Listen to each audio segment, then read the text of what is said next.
자, 여러분들 안녕하십니까? 이번 이야기는 시청자 진수바리님께서 처음으로 시들무에 방문을 해주셨습니다. 진수바리님께서 오늘 해주실 이야기가 굉장히 특이하면서 우리에게 또 익숙한 그런 이야기일 수도 있는데 어떤 이야기일지는 같이 한번 들어보도록 할게요. 네, 안녕하세요. 진수바리님! 네, 안녕하세요. 또 오늘 이렇게 어렵게 자리해 주셔서 너무너무 감사드립니다. 아닙니다. 네. 제가 더 영광입니다. 아이고, 아닙니다. 일단은 진수바리님께서 오늘 해주실 이야기가 이런 일이 있구나 또 생각이 들 정도의 이야기이긴 해요. 제가 최근에 동네 꼬마님 영상을 보다가 제가 봤던 일하고 좀 많이 흡사한 내용이 있더라고요. 동네 꼬마님 이야기가 어떤 분들은 저런 일이 어딨어 이러신 분들도 있어요. 근데 네. 진수바리님 이야기 말고도 여러 가지가 많았습니다. 그렇다 보니까 정말 지금 현실이 무섭다라는 걸 알 수 있었던 것 같고, 자, 그러면 바로 출발을 해보도록 하겠습니다. 렛츠고! 네. 기리십니다. 진수바리예요.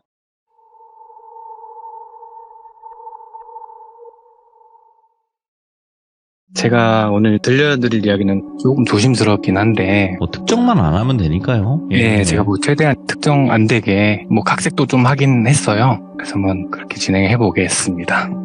정확한 연도를 밝히기는 조금 그렇고 한 2010년 그쯤이라고만 생각해 주시면 될 것 같은데, 그 40대 똘비라는 남성이 있었는데 그분은 작은 공장을 하나 운영하고 계셨어요. 근데 규모에 비해서는 수입이 나름 괜찮고, 그래서 이것저것 판매도 하고 생산도 하고 이런 식으로 공장을 운영하고 있었는데, 그 똘비라는 분이 조금 부족한 점이 하나 있다면 대인 관계가 조금 어수룩한 면이 있고 조금 내성적인 면이 있어가지고 그 나이가 되도록 결혼은커녕 연애도 아직 못 해본 그런 사람이었다고 하더라고요. 그래서 그 분이 그 공장을 운영하면서 안전궤도에 올랐을 때 그때 이야기가 시작이 됩니다. 그분이 이제 안전궤도에 오르고 나서부터 손을 떼도 공장이 잘 돌아가니까 그때부터 눈이 다른 쪽으로 돌아가기 시작한 거예요. 그래서 그동안 못했던 취미생활도 좀 즐기고, 그리고 그렇게 하느라고 연습장 가서 혼자 골프도 쳐보고 뮤지컬도 보고 이렇게 했는데 흥미가 이렇게 동하지는 않더래요. 그러다가 어느 날 똘비한테 영수라는 친구가 있었는데 같이 술을 먹다가 그 영수라는 친구가 똘비야, 내가 요즘에 게임을 하나 하고 있는데 같이 한번 해보지 않겠냐 이렇게 해서 술 먹다 말고 그냥 바로 PC방으로 갔대요. 이 게임을 먼저 설명드려야 될 것 같은데, 이 게임은 그때 당시에 너무 많이 유명하지는 않았던 그런 온라인 MMORPG 게임인데, 제가 똘비 온라인이라고 얘기를 해볼게요. 똘비 온라인 언젠간 나오겠죠. 네. 그 MMORPG 게임인데 좀 무협풍이 좀 가미된 그런 게임이었어요. 근데 원래 PC방에 가면 보통 게임이 설치가 돼 있잖아요. 근데 그 영수라는 친구가 게임을 틀지 않고 어디 사이트를 들어가서 무슨 프로그램을 다운받고 카페에 들어가서 프로그램 다운받고 메모장을 켜서 작성을 하고 이런 식으로 좀 힘들게 게임 접속을 하더래요. 그래서 똘비가 이걸 게임 한번 트는데 너무 힘든 거 아니냐. 그러니까 옆에서 영수가 이게 프리서버라는 건데 본 서버는 너무 서버 관리가 잘 안 되고, 그래서 웬만한 사람들은 여기 다 프리서버에서 한다. 너도 아마 프리서버를 하면은 본 서버는 못할 거다. 이렇게 얘기를 하더라고요. 어차피 똘비는 영수랑 같이 게임을 했어야 하니까 영수 도움을 받아서 프리서버를 하게 됩니다. 근데 게임을 하다 보니까 사실 똘비가 30대쯤에 친구들 손에 이끌려서 PC방 가서 스타크래프트 몇 판 해본 게 다였거든요, 사실. 근데 온라인 게임이라는 걸 처음 해보니까 너무 재밌더라는 거예요. 골프나 뮤지컬을 볼 때 들었던, 아니면 그때 느꼈던 도파민이 엄청 차이가 나더래요. 그래서 그때부터 똘비가 그 게임에 미치기 시작한 거예요. 근데 프리서버라고 해도 보통은 경험치가 좀 빨리 오르거나 아니면 재화가 더 많이 떨어진다거나 이런 식의 서버가 많은데, 그 서버는 그냥 본 서버하고 거의 동일했다고 해요. 그래서 노력을 본 서버랑 똑같이 해야 하는데, 그만큼 사람이 없는 것도 아닌데 서버도 쾌적하고, 그리고 무엇보다 오토 프로그램이라고 예전에 그 USB에 오토 프로그램을 담아서 판매를 하던 그런 게 있었거든요. 그래서 그거를 USB 꽂고 게임을 하면은 자동으로 사냥도 되고 포션도 자동으로 먹어주고 이런 기능이 있는데, 그것도 제재를 안 한다고 해가지고 그것까지 쓰면서 열심히 게임을 한 거죠. 그렇게 게임을 열심히 하면서 살고 있는데 어느 날 똑같이 일을 마치고 PC방에 가서 게임을 하고 있는데 한 캐릭터가 다가오더래요. 그래서 그 다가온 캐릭터가 안녕하세요 라고 채팅을 보내더래요. 그래서 똘비가 네 안녕하세요 라고 답을 하니까 그쪽에서 혹시 길드 있으세요? 이렇게 물어보더래요. 그래서 똘비는 아니요 길드는 없는데 그냥 혼자 하고 있습니다 이렇게 대답을 하니까 그때 당시에 영수는 이미 게임을 접은 상태였고 똘비는 혼자 게임을 하고 있었거든요. 재밌게 하고 있었는데 그 채팅을 건 상대방이 저는 레츠가 기릿이라는 길드의 마스터인데 혹시 게임 자주 하시는 것 같은데 같이 길드 들어와서 해볼 생각 없냐 이렇게 권유를 하더래요. 근데 똘비 입장에서는 혼자 하는 것도 재미는 있었는데 또 길드에 들어가서 하는 건 또 어떤 재미가 있을까 이렇게 생각을 해서 그냥 알겠다 해서 길드에 들어가게 됐대요. 길드에 들어가서 게임을 해보니까 훨씬 재밌었다고 하더라고요. 같이 뭐 파티 사냥도 하고 대화도 주고받고 하는 게 아무래도 혼자 하는 것보다는 재밌을 수밖에 없잖아요. 그렇게 몇 주, 한 달 뭐 이런 식으로 계속 시간이 지났는데 그러면서 길드원들하고 또 친해지고 특히 그 길드 마스터, 길드장하고 좀 많이 친해졌대요. 나이 차이가 2살 정도 나는 형님이었는데 그분이 유별나게 똘비를 좀 챙겨줬다고 하더라고요. 모르는 거 있으면 뭐 알려주고 아이템도 주고 이런 식으로 그거 주다가 어느 날 똘비가 그 길드장하고 만나서 술을 한잔하는 일이 있게 됐는데 그게 뭐 작정하고 나를 잡아서 만난 게 아니라 게임을 하다가 그 길드장이 똘비한테 야 똘비야 근데 너 어디 사냐? 이렇게 물어본 거예요. 그래서 똘비가 저 대전 살아요 이렇게 대답을 하니까 길드장이 대전 살아? 난 세종 사는데 이렇게 얘기를 하고는 야 밥 먹었냐? 밥이나 함께 하자 이렇게 얘기가 된 거예요. 좀 갑작스럽게 만나게 됐는데 이게 실제로 뭐 대전, 세종 이건 아니고 그 정도 거리라고 생각해 주시면 될 것 같아요. 그래서 그 길드장 분이 똘비가 살고 있는 지역으로 와서 같이 저녁을 먹었대요. 저녁을 먹는데 그 길드장 분이 축기가 좀 올라서 똘비야 내가 사실은 뭐 돈 빌려주고 이자 받는 돈놀이를 좀 한다. 근데 고리라고 해서 뭐 불법은 아니고 똘비 네가 뭐 돈 필요하다 그러면은 내가 은행 이자 맞춰서 돈 한번 빼주겠다. 뭐 이런 식으로 얘기를 하더래요. 똘비가 그때 당시에 느끼기에는 돈을 정말 빌려주겠다 뭐 이런 얘기보다는 너가 정말 마음에 든다 약간 이런 식을 돌려서 얘기한 것처럼 느껴졌다고 하더라고요. 툭 던지듯이. 그래서 그 일을 잊고 나서 한 2-3번 정도 더 만났다고 해요. 그러고 나서 어느 날 출근을 해서 사무실 업무를 보고 있는데 그 대금 나갈 게 있어가지고 장부나 대금 관련 서류를 보고 있는데 그 통장에 빵꾸가 뚫린 것처럼 돈이 계속 새고 있었다는 거예요. 똘비가 게임에 빠져 있는 동안 그거를 확인을 못한 거겠죠. 그래서 그거를 밤낮 일을 해가면서 서류를 뒤져보면서 그 원인을 찾았는데 최근에 얼마 전에 퇴사했던 한 직원이 벌인 짓이었다고 하더라고요. 근데 그 얘기는 제가 어떻게 그분이 뭘 했는지는 못 들어서 그냥 횡령 정도로만 얘기를 하고 그 횡령한 직원을 경찰 신고를 했는데 그 경찰서에서 며칠 있다가 온 답변이 이분이 사실 그 외국인이었거든요. 외국인 근로자였기 때문에 이분이 지금 본인 나라로 돌아갔을 수도 있고 지금 입사할 때 냈던 신분이 아마도 위조 신분인 것 같다. 그래서 제가 일단 찾아는 보겠지만 너무 큰 기대는 안 하시는 게 좋을 것 같다 이렇게 얘기를 하더래요. 근데 똘비 입장에서는 뭐 직원도 직원이지만 지금 당장 나가야 될 대금이 있어야 되잖아요. 그래서 이제 돈을 빌려보려고 친구들한테도 전화도 돌려보고 이렇게 했는데 사실 그 규모가 친구들한테 빌릴 수 있을 만한 그런 돈은 또 아니었대요. 그래서 은행 쪽으로 알아보기 시작했는데 생각보다 금리가 좀 높았다고 하더라고요. 그래서 생각해낸 게 그때 길드장이 했던 말이 생각이 나더래요. 그래서 지푸라기라도 잡는 심정으로 전화를 했대요, 길드장한테. 그래서 길드장이 평소처럼 전화를 받고 똘비가 형님 혹시 지금 어디 계시냐. 그러니까 그 길드장이 나 사무실에 있다 이렇게 대답을 하더래요. 형님 좀 만나서 얘기 좀 할 수 있겠냐 하니까 사무실 주소를 주고 이쪽으로 오라고 했다고 해요. 근데 그 사무실은 길드장이 살고 있는 지역에 있었다고 했는데 도착해보니까 3층짜리 건물이었는데 그래서 계단을 타고 올라가는데 보통 그런 대부업이라도 그 유리창이나 이런데 뭐랄까 시트지로 뭐 간판처럼 이렇게 붙여놓잖아요. 그런 것도 없고 그냥 관리사무소처럼 약간 그런 식으로 돼 있었다고 하는 거예요. 상호도 없이. 그래서 이게 정말 합법적인 게 맞나? 좀 찝찝했는데 또 불법은 아니라고 했으니까 문을 두들기고 안에서 문을 열어줘서 들어간 거죠. 근데 그 길드장이 얼굴을 보자마자 아, 너 돈 필요하구나 이렇게 얘기를 하더래요. 똘비 얼굴에 써 있었는지는 모르겠는데 한 번에 알아차리고 일단 들어서 앉아 이렇게 해서 소파에 앉히고 커피 믹스도 주고 뭐 이렇게 얘기를 좀 나눴대요.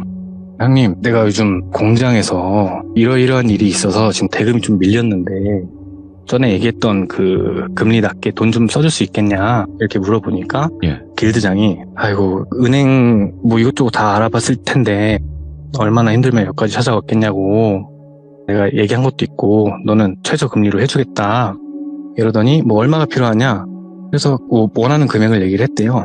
그러니까 컴퓨터로 가서 타이핑 좀 하더니 출력을 해가지고 계약서를 들고 똘비 앞에 온 거죠.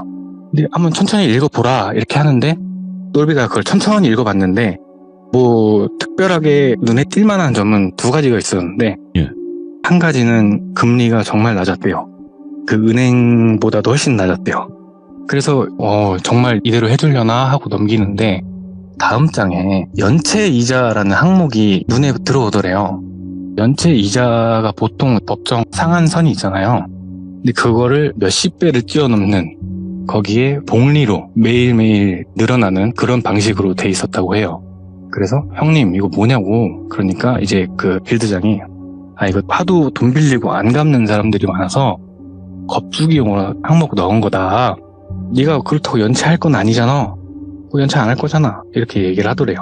똘비가 그건 그렇긴 한데 뭐 혹시 모르는 일도 있고 내가 연체를 하게 되면 그래도 며칠 안에 갚으면 되려나? 뭐 이런 생각으로 좀 고민을 많이 했대요. 아무래도 금리가 워낙 낮다 보니까. 그래서 결국에는 뭐 그래 연체만 안 하면 되지라는 심정으로 도장을 찍고 그날 이제 원하는 그 길드장이 달라는 서류도 다 넘겨줬대요.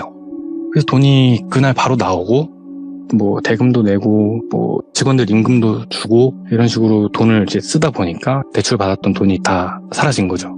그래서 이 똘비는 공장 일에만 집중하면서 다시 그 잃었던 돈을 메꿔보자 이런 생각으로 열심히 출근을 해서 공장을 돌리고 있는데 이게 그때부터 정말 이상한 일들이 좀 벌어지더래요. 공장에. 예를 들면 창고에 불이 난다던가 아니면 직원들이 뭐 단체로 식중독에 걸린다던가 그런 믿기 힘든 일이 연속으로 며칠 사이에 계속 벌어지더래요. 그러다 보니까 공장을 돌려야 되는데 100%로 돌릴 수가 없게 된 거예요. 그렇죠. 예. 생산도 뭐 날짜에 맞춰서 해야 되고 그렇게 해야 되는데 그게 안 되니까 또 돈이 내가 생각했던 것만큼 돈이 안 들어오고 이러다 보니까 결국에 3달 정도 지났을 때 이자 연체를 하게 된 거예요, 똘비가.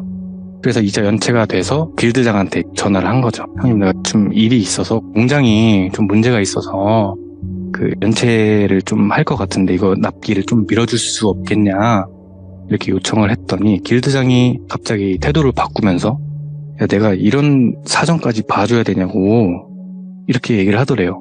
그래서 내가 최대한 이자까지 쳐서 최대한 빨리 갚을 테니까 조금만 늦춰달라 날짜를 그렇게 얘기를 하니까 많이 힘드냐? 이렇게 묻더래요.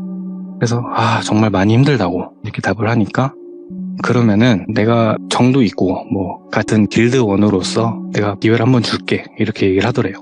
그리고는 너 공장 안정될 때까지 게임머니로 갚아 이렇게 얘기를 하더래요. 게임머니로 갚는데 10만 원어치 이렇게 갚으라는 거예요. 매일매일. 그렇다고 뭐 똘비 입장에서는 그 얘기를 듣는데 좀 고맙죠. 사실 게임머니 10만 원을 사실 버는 거는 쉬운데 그게 다른 일반 사람들한테 10만 원어치 판매를 하는 게 어려운 거지 버는 건 사실 그렇게 어려운 게 아니었거든요. 그래서 똘비가 알겠다 하고 그 조건을 수락을 하고 그리고 오랜만에 게임에 접속을 하게 됐는데 이게 생각했던 것만큼 쉽지가 않더라는 거예요. 10만 원을 버는 게.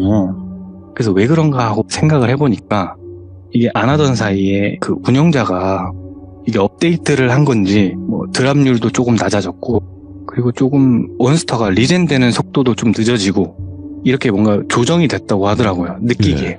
그래도 뭐 하루 종일 오토 프로그램 돌리면서 하면은 사실 못 버는 돈은 아니었기 때문에 그렇게 며칠 동안 매일 10만 원씩 이렇게 돈을 냈다고 해요. 근데 어느 날 이제 그게 어느 정도 익숙해졌을 때쯤 네.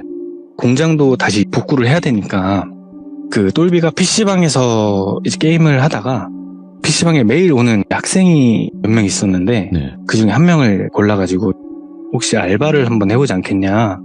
이게 오토 프로그램을 돌리는데 여기서 그 오토 프로그램이 사냥이나 뭐 포션 먹는 거나 이런 건 다 되는데 인벤토리에서 포션을 그 퀵슬롯에 갖다 놓는 그 기능이 없었던 거예요. 아, 그건 또 수동으로 해야 되는구나. 네, 그걸 수동으로 30분에 한 번 정도씩 이렇게 해줬어야 되는데 그거를 이제 30분마다 보려면은 계속 거기 붙어 있어야 되니까 자기 이제 공장에 가 있어야 하고 그래서 그 시간만큼은 아르바이트를 쓰기 시작한 거죠.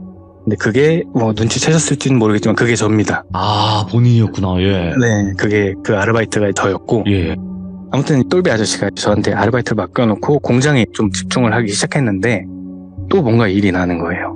그게 무슨 일이냐면 게임을 하고 있는 캐릭터 있잖아요. 누군가가 계속 쫓아와서 그 캐릭터를 죽이는 거예요. PK를 걸고. 오. 네, 그러다 보니까 사냥터를 옮겨도 계속 쫓아오고 그러다 보니까 제대로 된 사냥이 안 되고 돈을 벌어야 되는데 돈을 못 버는 거예요. 예. 그래서 공장에서 있는데 그 알바 학생한테 전화가 오더래요. 지금 누군가 계속 따라와가지고 이 캐릭터를 죽인다. 이거 어떻게 해야 되냐 이렇게 물으니까 그렇다고 뭐 방법이 있는 건 아니었으니까 그냥 계속 도망 다니면서 사냥을 해라 이렇게 대답을 하고 그러고 한 일주일 정도 지났대요. 근데 일주일 동안 계속 나타난 거예요. 그 검은 옷을 입은 캐릭터가.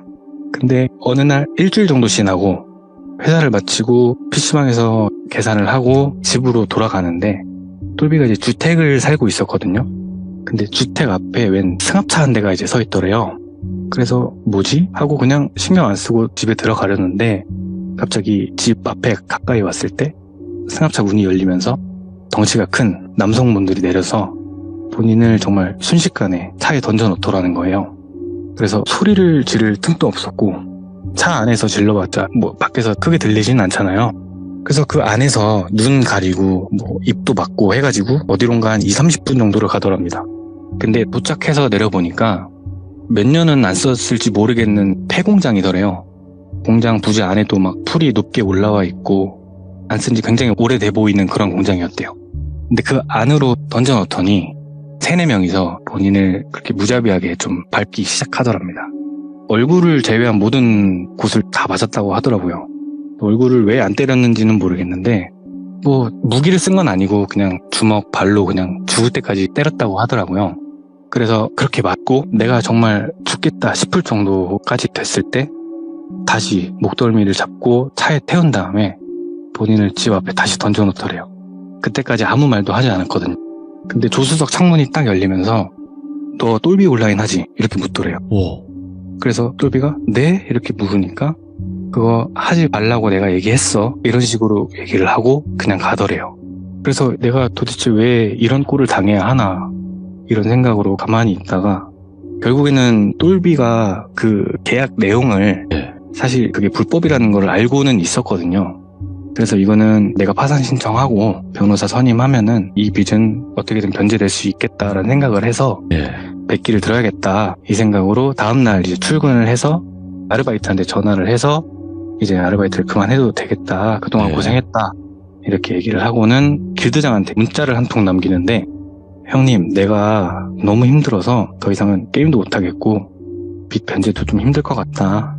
파산하려니까 그렇게 알고 계셔라. 죄송하다. 이렇게 문자를 남겼대요. 예. 근데 그 길드장한테 문자나 뭐 전화가 오진 않았대요. 그 이후로. 그러다가 일주일 정도 파산 신청 상담도 받고 이렇게 하고 있는데 길드장한테 문자가 한 통 오더래요. 그래서 뭐지 하고 보니까 게임 접으려면 장비 다 내놔 이렇게 얘기를 하더래요. 문자로. 그래서 그 주말 아침에 PC방을 찾아가서 다시 로그인을 한 거죠. 그 길드장이 아직 안 들어왔길래 필드 돌아다니면서 기다리고 있었는데 갑자기 PC방 문이 좀 세게 열리더래요. 그래서 뭔 소린가 하고 봤더니 저번에 폐공장으로 데려갔던 그 남자 3명이 문 앞에 서서 자기를 보더래요. 그래서 너무 깜짝 놀라가지고 이렇게 얼어있는데 그 중에 한 명이 그 문 앞에 서가지고 카운터에 알바가 있잖아요. 예. 알바한테 손짓으로 이렇게 휙휙 하더래요. 그래서 알바가 네? 이렇게 물으니까 CCTV 끄라고 이렇게 얘기를 하더래요. 그래서 알바가 왜요? 이렇게 물어봤대요. 그러니까 나 여기 사장하고도 아는 사이고 좋은 말 할 때 CCTV 꺼 이러더래요. 그래서 그 알바가 무서우니까, 사실 그 알바도 어린 청년이잖아요. 무서우니까 그냥 CCTV 녹화 기기 콘센트를 뽑은 거예요. 그제서야 그 3명이 PC방 안으로 들어와가지고 똘비를 향해 걸어오는 건데, 똘비가 아무것도 못하고 가만히 이렇게 앉아있는데 그 3명이 오자마자 그 똘비 머리채를 잡더래요. 그리고 그냥 끌고 나가는 거예요, PC방에서. 근데 똘비가 이제 중간에 끌려가면서 죄송하다, 다시는 안 하겠다, 접으려고 여기 온 거다, 장비 없애려고 온 거다 이렇게 얘기를 했는데 뭐 듣지도 않고 그냥 끌고 가더래요. 그 상가 1층으로 내려가서 바로 앞에 대놨던 승합차에 태우고, 그리고 승합차 타고 다시 어디론가 20-30분을 갔는데 며칠 전에 갔었던 그 폐공장이더래요. 그래서 이제 이번에는 때리진 않고 뒷덜미를 잡고 폐공장 안으로 끌고 들어가는데, 거기 작은 방 같은 게 하나 있더래요. 근데 그 안으로 이렇게 집어넣더니 거기가 문이 쇠창살로 된 문인데 팔이 통과할 수 있는 약간 그런 문이 있잖아요. 그런 문으로 돼 있었는데 그 문을 탁 닫더니 자물쇠를 쾅 채우더래요. 그래서 도대체 나한테 왜 이러냐, 나한테 원하는 게 뭐냐 이렇게 물어도 그냥 아무런 대답이 없고, 앞에 멀찍이 그냥 소파 하나 갖다 놓고 그냥 앉아서 핸드폰만 보더래요. 그러다가 계속 똘비는 막 울부짖으면서 나한테 왜 이러냐고 계속 물어도 그냥 묵묵부답인 거죠. 그러다가 시간이 좀 많이 지나고 똘비가 몇 시인지도 모르겠는 상황인데 말할 힘도 없더래요. 그래서 벽에 기대서 이러고 있는데 한숨을 이렇게 쉬고 있는데 그 중에 한 명이 다가오더니 초코바 하나랑 그 500ml짜리 물 하나를 이렇게 주더래요. 문틈 사이로. 그냥 허겁지겁 먹었대요. 너무 배고파서. 근데 그게 하루가 아니고 이틀, 3일, 4일, 5일 이렇게 계속 이어졌대요. 하루에 초코바 한두 개, 그리고 물 한 통 이런 식으로 그냥 그것만 주고 그렇게 감금을 시킨 거죠. 그러다가 어느 날 좀 밖이 조용한 걸로 봐서는, 벌레 소리도 들리고 한 걸 봐서는 새벽이라고 추측을 하는데 바깥에서 자동차 엔진 소리가 들리더래요. 그래서 누군가 왔나? 이렇게 하고 있는데 엔진 소리가 꺼지더니 안으로 누군가 들어오는 발자국 소리가 들리더래요. 그래서 그냥 이 사람들이 왔다 갔다 하는 건가 보다 하고 있었는데 철 창살 사이로 얼굴이 이렇게 보이는데 그 길드장인 거예요. 그래서 똘비가 놀라가지고 형님? 이렇게 불렀대요. 아니 형님이 왜 여기 있냐? 이 사람들하고 왜 형님이 같이 있지? 이런 생각으로 물었는데 길드장이 평소에는 보여주지 않았던 그런 좀 차가운 얼굴로 형님은 뭔 형님이야? 이러더래요. 그래가지고 아니 형님 이거 어떻게 된 거냐고, 왜 내가 여기 있고 왜 지금 이렇게 된 거냐고 상황을 좀 설명해달라 이렇게 얘기를 하니까 문 앞에 와가지고 김똘비씨 지금 본인이 며칠 연체했는지 알아요? 묻더래요. 그래서 연체라뇨 형님, 나 지금 매일매일 게임머니로 갚다가 지금 한 일주일 정도 못 갚았는데 그것 때문에 이러는 거예요? 이렇게 물었어요. 그러니까 길드장이 뭐라고요? 이러더래요. 그래서 게임머니로 갚았잖아요 이렇게 얘기를 하니까 아니 이 사람이 장난을 치나, 누가 이자를 게임머니로 내? 나랑 장난해? 이러더래요. 뭐야? 그때서야 똘비가 느꼈던 게 이거는 처음부터 잘못된 거구나. 왜냐하면 계약서상에 게임머니로 갚겠다는 조항은 없었고 그게 그냥 구두상으로만 그렇게 조건이 됐던 거잖아요. 그래서 계약서상에는 그런 내용이 전혀 없었고 그 연체날 이후로부터 계속 매일매일 복리처럼 쌓인 거죠, 연체이자가. 그래서 내가 뭘 어떻게 해야 되냐 이렇게 물었대요, 똘비가. 그러니까 길드장이 품 안에서 서류랑 인주를 하나 꺼내더래요. 그래서 서류랑 인주를 문틈 사이로 넣어주면서 확인해보라고. 김똘비씨, 당신이 갖고 있는 공장, 부지 이거 하면 나한테 빌린 원금하고 이자하고 연체 이자하고 내고 조금 남을 것 같아. 어떡하실래? 이렇게 하더래요. 그래서 확인을 해보니까 정말 서류가 부동산 인계, 부동산 양도 서류, 그리고 공장 인계 서류 뭐 이런 걸로 해서 한 뭉텅이더래요. 뭐 등기부등본, 뭐 인감 뭐 이런 거 다 해가지고 이거 서명하면은 차액 돌려주고 그냥 깨끗이 끝내줄게. 어떡할래? 이렇게 묻더래요. 똘비가 지금 생각하기로는 이걸 내가 지금 안 찍는다고 본인이 어떻게 살 수 있는 방법이 있을 것 같지는 않더라는 거예요, 안 찍으면. 그래서 어쩔 수 없이 울며 겨자 먹기로 인주를 꺼내서 인장을 다 찍었는데 길드장이 서류를 받고 그냥 휙 가더래요. 그리고는 이제 새벽이 지나고 아침에 풀어줬다고 하더라고요. 이야기는 여기서 끝인데 이후의 이야기를 말씀드리자면 그 똘비라는 사람이 예. 집에 돌아왔을 때 네. 신기하게도 그 집은 안 건드렸다고 하더라고요. 오. 집하고 그리고 차가 있었는데 집하고 차는 안 건드렸고, 그리고 정말로 그 차익만큼을 현금으로 이제 받았다고 하더라고요. 근데 이제 그동안 밀렸던 뭐 대금이나 임금 이런 걸 내고 보니까 이제 남는 거는 집밖에 없었고, 네. 그래서 똘비는 그 뒤로는 그냥 누구도 좀 믿지 못하는 그런 상황이 됐는데, 예. 제 얘기를 좀 말씀드리면, 네. 제가 그 똘비 아저씨를 마지막으로 본 게 PC방에서 아저씨들한테 끌려갈 때였거든요. 근데 제가 그 아르바이트 형하고 같이 놀고 있었는데, 그 일이 있고 나서 바로 이제 경찰에 신고를 했는데, 경찰분들이 오셔서 뭐 이것저것 물어보시고 뭐 CCTV도 확인하시고 이렇게 했는데, CCTV에 뭐 찍힌 건 없으니까, 그래서 뭐 밖에 나가서 도로 쪽 CCTV를 확인해 보겠다고 말씀을 하시고는 그냥 뭐 그 뒤로는 아무것도 없었던 것 같아요. 근데 저는 여기까지만 알고 있었는데, 최근에 제가 PC방 사장님이랑 좀 연락이 되어가지고 같이 저녁을 먹다가 그 얘기를 전해 들은 거예요. 그 사장님도 제가 그 똘비 아저씨한테 돈을 받고 게임을 해준 걸 알고 있었거든요. 그래서 너 이렇게 된 내용 알고 있냐? 그 PC방 사장님이 똘비 아저씨하고 육촌 형이었던 거예요. 그래서 뭐 어머님을 통해서 들었는지는 모르겠는데 그런 일이 있었다고 해서 이 얘기를 가져와 봤습니다. 야, 근데 아마 진수바리님도 저희 시대모에서 동네꼬마님 사연과 비슷하다. 그래서 그 이야기를 듣고 굉장히 놀라셨겠다라는 생각도 들어요. 이거 내 얘긴데? 하면서. 아니 잠깐만, 근데 네. 좀 중요한 부분이 일단 게임이 다르거든요. 네. 네, 그러니까 동네꼬마님이 말씀하셨던 그때 당시 그 게임이랑 지금 네. 진수바리님이 말씀하신 그 게임은 저는 어떤 게임인지는 아니까 게임은 다른데 방법이 굉장히 유사해요. 그 부분도 제가 듣긴 했는데, 예. 그 사설 프리서버가 있잖아요. 네네. 그 동네꼬마님 사연에서는 어떤 식으로 운영이 됐는지는 모르겠는데, 네. 제 이야기에서 프리서버는 그냥 한 조직이 운영을 하고 그런 일들을 위해서만 운영되는 서버였던 거예요. 네. 그래서 나중에 이제 접속을 해보려고 해도 서버는 이미 없고, 걔는 뭐 그러니까 열었다 닫았다 하니까. 네, 게임을 바꿔가면서 이렇게 범죄를 저질렀던 것 같더라고요. 야, 그러면 이거 같은 그런 조직일 수도 있겠다라는 생각까지도 드네. 네, 저도 유사하다, 그 정도, 너무. 네, 유사하지 않나 싶어가지고. 야, 근데 진수바리님께서 오늘 네. 이야기 굉장히 잘하시네요. 아, 지금 막 식은땀 나고 막. 그 땀, 오늘의 그 땀을 기억하세요. 왜냐면 네. 다음번에는 그 땀이 안 날 거예요. 다른 이야기 하실 때는 두 네. 번째 정도 참여하시면 이제 그 땀이 안 나요. 그래서 그 땀을 기억하고 추억으로 간직하시는 게 어떨까라는 생각이 들고, 오늘 진수바레님께서도 직접 엮여 있었잖아요. 어쨌든 알바여도. 네네.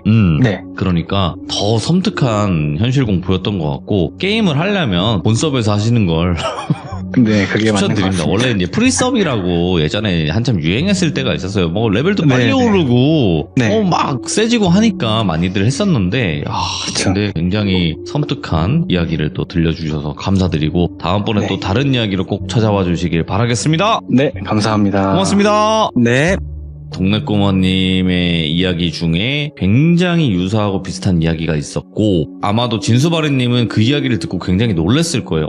굉장히 유사하다, 내가 겪은 거랑. 그래서 오늘 용기 내서 말씀을 해주신 거고, 한 번 더 이런 일들은 허구가 아니라 정말로 지금 존재하는 이야기들이었구나를 알 수 있는 그런 무서운 이야기였고요. 여러분들도 항상 어느 곳에 어떤 조직과 어떤 범죄에 가담하는 사람들이 있을지 몰라요. 그게 설령 뭐 게임이든 아니면 뭐 우리가 상상도 못할 곳에 많이 퍼져 있을 수도 있으니까 항상 의심하고 조심하시길 바라겠습니다. 감사합니다.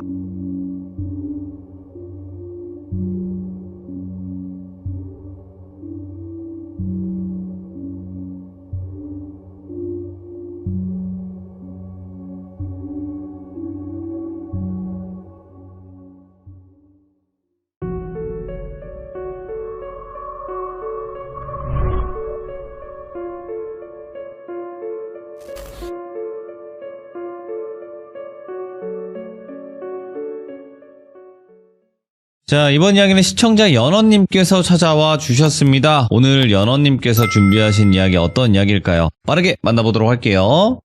네, 여보세요? 연어님, 안녕하세요. 네, 반갑습니다. 반갑습니다. 자, 일단은 오늘 해주실 이야기를 바로 한번 출발을 해보도록 하겠습니다. 렛츠고! 기리십니다. 연호예요.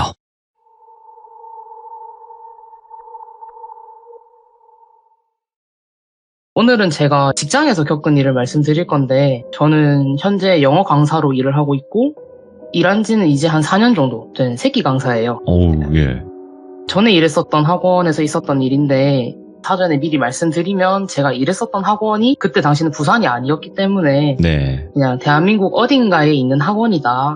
그때는 제가 그 입시부 강사를 하고 있을 때였어요. 고등학교 입시를 전담했었는데, 입시 강사는 다들 예상하시겠지만 퇴근이 정말 늦는 직업이에요. 일단 고등학생들은 학교가 기본적으로 마치는 시간이 5시에서 6시고 또 야자를 하고 오는 친구들도 있어서 제가 퇴근이 좀 많이 늦게 되면은 잔업하고 뭐 정리하는 시간까지 포함을 해서 한 밤 11시일 때도 있고 그랬어요. 그래서 그때 일했던 학원에는 선생님이 저를 포함해서 한 6분 정도가 계셨었는데, 그 중에서 입시 플러스 고등부를 담당하시는 선생님은 저랑 똘순쌤밖에 없었어요. 똘순쌤은 중등부에서 고2까지 수업을 하셨고, 저는 고1에서 N수생까지 수업을 하는 선생님이었는데, 그래서 제가 학원에서 제일 출근을 늦게 하고 제일 늦게 퇴근하는 그런 선생님이었어요. 그때 제 출근 시간이 오후 4시였고 또 퇴근 시간이 밤 11시였어서 굉장히 늦었었는데, 중등, 초등부는 저녁 7시쯤 되면은 다 빠지고 없단 말이에요, 학원에. 그래서 그쯤 되면은 원장 선생님도 부원장 선생님도 아니면 다른 초등부 유치부 선생님들도 다 퇴근하시고 저랑 똘순쌤만 항상 학원에 둘이만 남아 있었어요.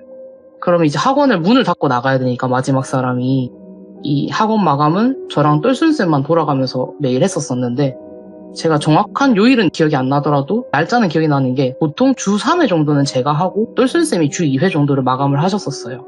마감을 하게 되는 날이면은 학원이 좀 규모가 컸었는데 혼자 그 큰 학원에 남아가지고 남은 학생들 가르치고 애들 배웅해주고 저 혼자서 교실 점검하고 학원 문을 닫아야 됐는데, 이 학원 마감이 또 절차가 있기는 했었어요.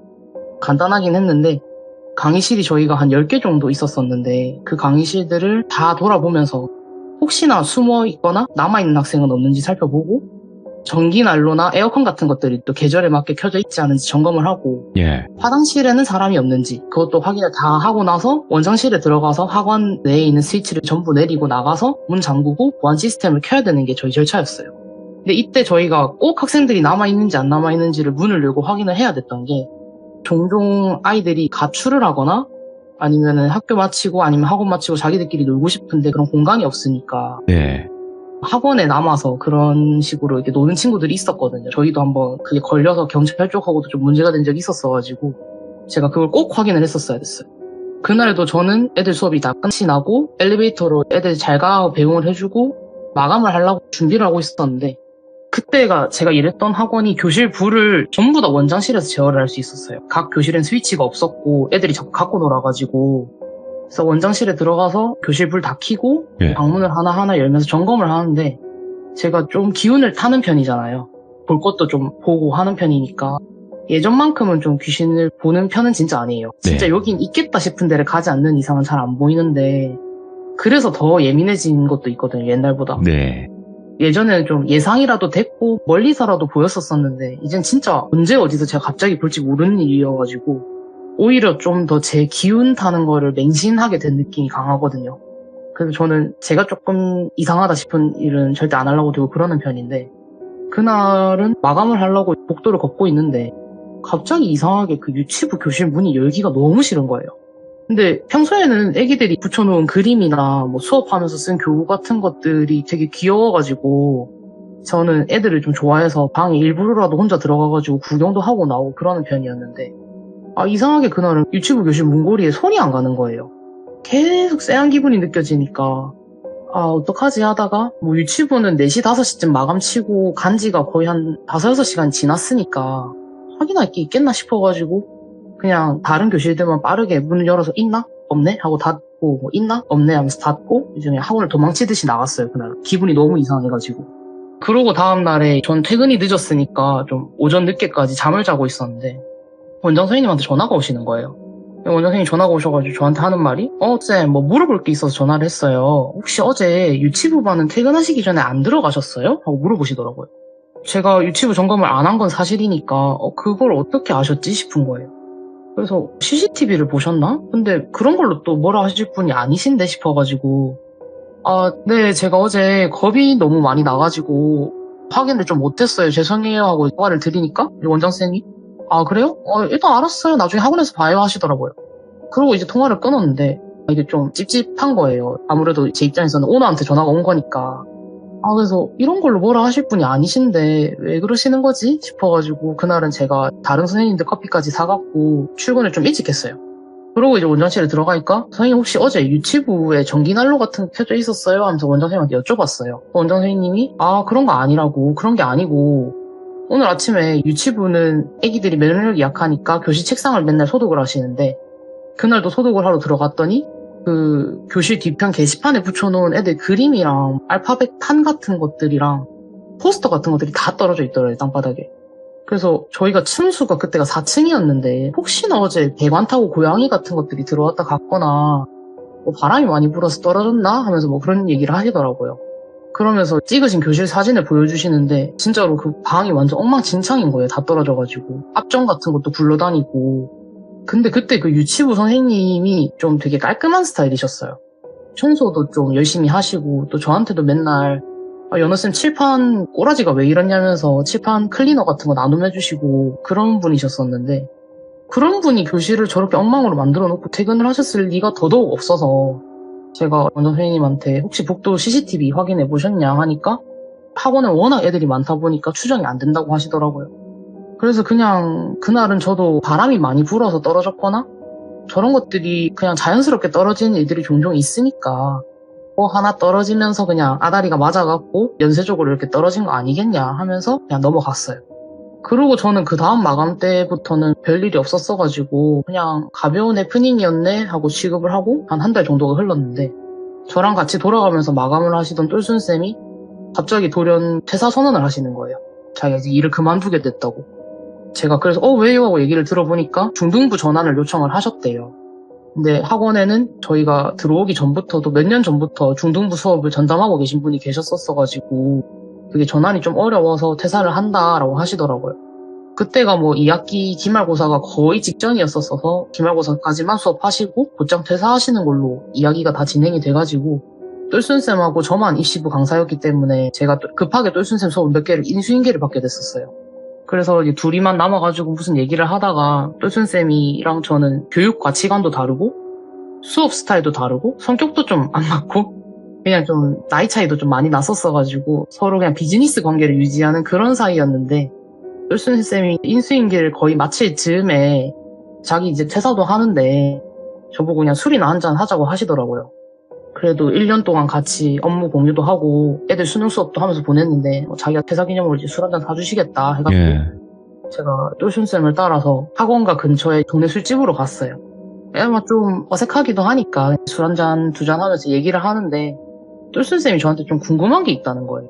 그래서 뭐예요? 하니까 똘순쌤이 하시는 말이 연우쌤 혹시 그 유치부에 땡땡이 있잖아요 라고 하면서 운을 떼시는데 그 유치부의 땡땡이는 이제 제가 그 학원에서 2년을 일했었었는데 제가 일한 지 1년차 되던 해에 6살이었어요, 땡땡이는. 근데 그 해 초에 부모님하고 여행을 가다가 그 여행지에서 교통사고가 나가지고 안타깝게 하늘나라로 이르게 떠난 친구였었었는데 이제 제가 근데 땡땡이가 그렇게 떠난 지가 반년 정도가 지났는데 땡땡이 얘기가 갑자기 왜 나오지 싶은 거예요. 근데 선생님들 중에서도 또 전부 다 평등하게 보살피고 사랑해야 되는 건 맞지만 또 애착이 가는 애기들이 있거든요, 종종. 애기들도 좀 자기를 유독 따르는 애들이 있고. 근데 그게 똘순쌤하고 땡땡이였어요. 땡땡이가 똘순쌤은 입시부 선생님인데도 되게 똘순쌤을 따라다녔었었고 똘순쌤도 그 애기를 되게 예뻐하셨었었는데 그래서 그냥 저는 땡땡이가 많이 그리우신가 보다 하고 좀 똘순쌤을 위로하려고 했어요. 그래서 제가 그쵸, 땡땡이 너무 예쁘고 착한 아이였는데 하면서 얘기를 하는데 그 똘순쌤 표정이 땡땡이가 그립다거나 아니면 위로를 받고 싶은 사람의 표정이 아닌 거예요. 뭔가 진짜로 학을 떼는 듯한 느낌? 못 볼 걸 본 것 같은 그런 느낌의 표정이어가지고 제가 뭐지? 하고 보고 있으니까 똘순쌤이 하시는 말씀이 아니 제가 땡땡이를 학원에서 본 것 같거든요? 쌤은 혹시 마감하면서 이상한 일 없었어요? 이런 식으로 얘기를 하시는 거예요. 똘순쌤이 그러고 나서 이제 얘기를 해주시는데 그만두시기로 한 달 전부터 마감을 하려는데 똘순쌤도 이상하게 갑자기 유치부 교실 문을 여는 게 너무 무섭더래요. 근데 똘순쌤은 유도를 한 4년인가 5년 정도 꾸준히 하신 인자강이셨어가지고 이런 거에 쫄지 말자 하면서 모든 문을 열어서 항상 꼼꼼하게 확인을 하셨었는데 예. 그냥 유치부는 낮에 특히 기운이 넘치고 잘 웃는 애기들이 많은 공간이잖아요. 밤에는 너무 조용해서 그 괴리감 때문에 오는 오싹함일 거다. 그런 생각을 하면서 어느 날도 그 유치부 교실 문을 열었는데 저희가 불을 다 켜고 점검을 하니까 교실이 되게 밝아야 되는데 이상하게 교실 왼쪽 끝 모서리가 너무 어두컴컴하더래요. 형광등이 나갔나? 그런 생각을 할 정도로 너무 어두워서 그 교실 모서리 쪽 천장을 확인을 했대요. 형광등이 혹시 나갔나 싶어서. 근데 형광등은 켜져 있는데 교실 끝이 너무 어둡더래요. 그래서 뭐지? 하면서 그 어두운 부분을 그냥 스치듯이 잠깐 쳐다봤는데 그 잠깐 시야에 들어오고 사라졌대요. 그때는. 뭔가 그냥 스슥하고 보였는데 예. 밝은 연청 바지에다가 스트라이프 티셔츠를 입은 배가 볼록 나온 되게 작은 남자 애기 하나가 서 있더래요. 그러고 나서 방금까지 서 있는 아이를 봤는데 또 다시 보니까 거기 없어서 내가 헛것을 봤나 싶으면서도 너무 무섭더래요. 갑자기 온몸에 소름이 돋고. 그래서 똘순쌤이 너무 놀래가지고 유치부 교실 문을 닫고 나와서 네. 다른 교실은 확인도 못하고 그냥 바로 진가방을 챙겨서 원장실로 갔대요. 그래서 거기서 학원 불을 끄고 카드키를 챙겼는데 저희가 원장실에서 불을 소등하면은 학원 전체가 암전이 돼요. 그래서 그 암전이 된 상태에서도 원장실에서 나가서 화장실을 지나서 학원 밖으로 나가야 되거든요. 그래서 저도 그게 제 걸음으로는 한 19보 정도를 걸어야 돼요. 불이 꺼진 상태에서. 평소에는 너무 어두우니까 휴대폰 후레쉬를 켜고 소등을 하는데 그날은 너무 놀래가지고 와 급하게 끄고 나가시느라고 후레쉬 켜는 걸 깜빡을 했대요. 그래서 불을 딱 다 끄고 나니까 순간 너무 어두워져가지고 눈이 어둠에 적응할 시간을 갖지 못했으니까 진짜 아무것도 안 보이더래요. 잠시 동안. 그래서 어떡하지 하면서 막 주머니에 있는 휴대폰을 꺼내려고 하는데 저 복도 끝쪽에서 누가 타닥 걷는 소리가 멀어졌다가 가까워졌다가 멀어졌다가 가까워졌다가 하면서 들리더래요. 복도를 약간 배회하는 듯한 느낌의 발걸음 소리가 들리더래요. 근데 이 학원에는 진짜 어쩌다가 한번 학생이 있을 수도 있지만 이 시간대는 없는 게 정상이거든요. 그래서 얼어붙은 똘순쌤이 주머니에서 휴대폰을 꺼낼 생각도 못하고 그냥 멈춰서갖고 발소리를 계속 듣고 있었는데 발소리가 이제 다시 점점 멀어지더니 어느 순간부터 안 들리더래요. 그래가지고 그냥 체감상 시간이 똘순쌤한테는 거의 한 2, 3분이 지나고 나서야 몸이 움직이고 뭔가 머리가 돌아가기 시작을 하더래요. 그래서 똘순쌤이 일단 나가자. 일단 나가야겠다 생각을 하고 주머니에서 휴대폰을 꺼내고 후레쉬를 켰대요. 그래서 원장실에서 나가려고 후레쉬를 딱 비췄는데 그 원장실 맞은편에도 강의실이 있는데 그 교실 문 앞에 아까 봤던 그 스트라이프 티를 입은 어린 애기가 등을 돌리고 쪼그려 앉아있더래요. 그냥 땅바닥에. 근데 그 모습이 너무 그냥 어린아이 같더래요.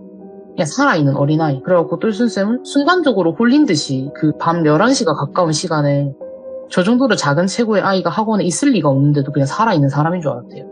그래서 내가 아까 잘못 본 게 아니었구나 하면서 아기야 너 어디서 왔어? 왜 여기 있어? 하고 물었는데 그 애기는 갑자기 불이 꺼져서 좀 놀랬는지 그냥 쪼그려 앉아갖고 무릎에 얼굴을 파묻고 좀 울고 있는 것 같더래요.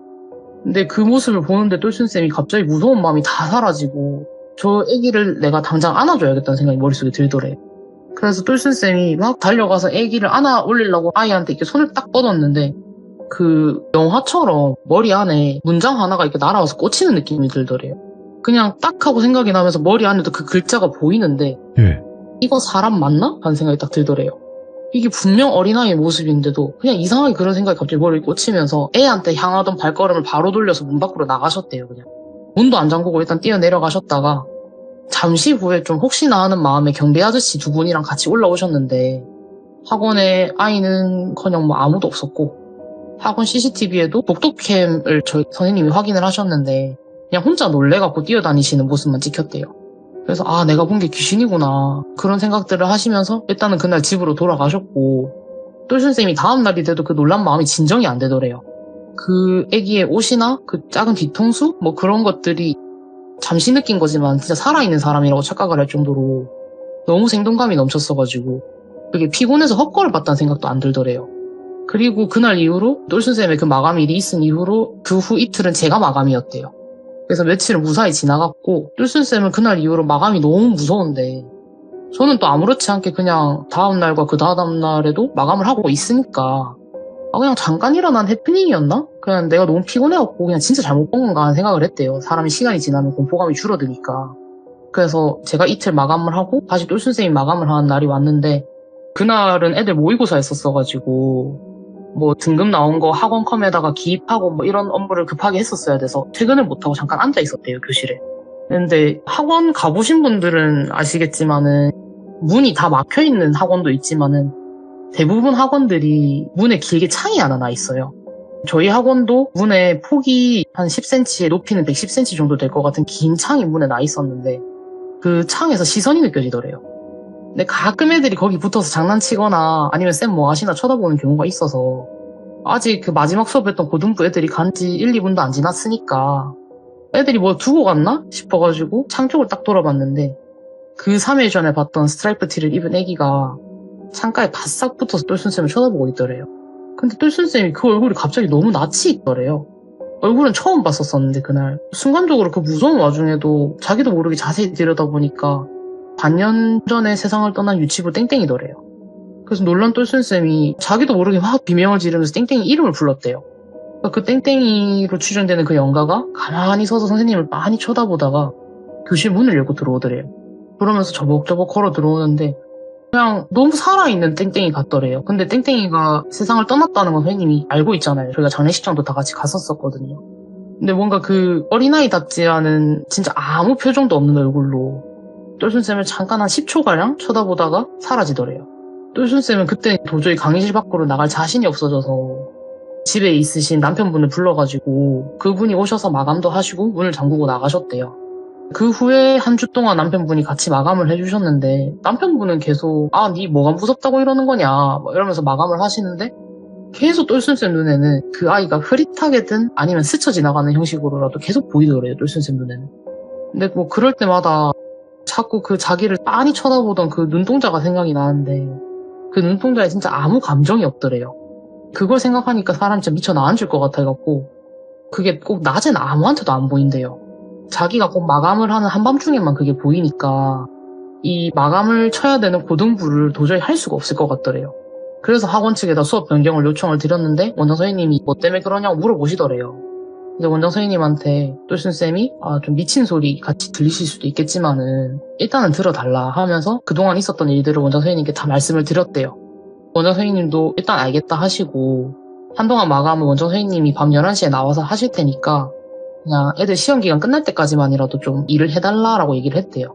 그래서 똘순쌤 얘기를 제가 듣다 보니까 원장 선생님이 그맘때쯤에 저한테 쌤은 마감하는데 뭐 불편한 거 없냐고 물어보셨던 게 기억이 나는 거예요.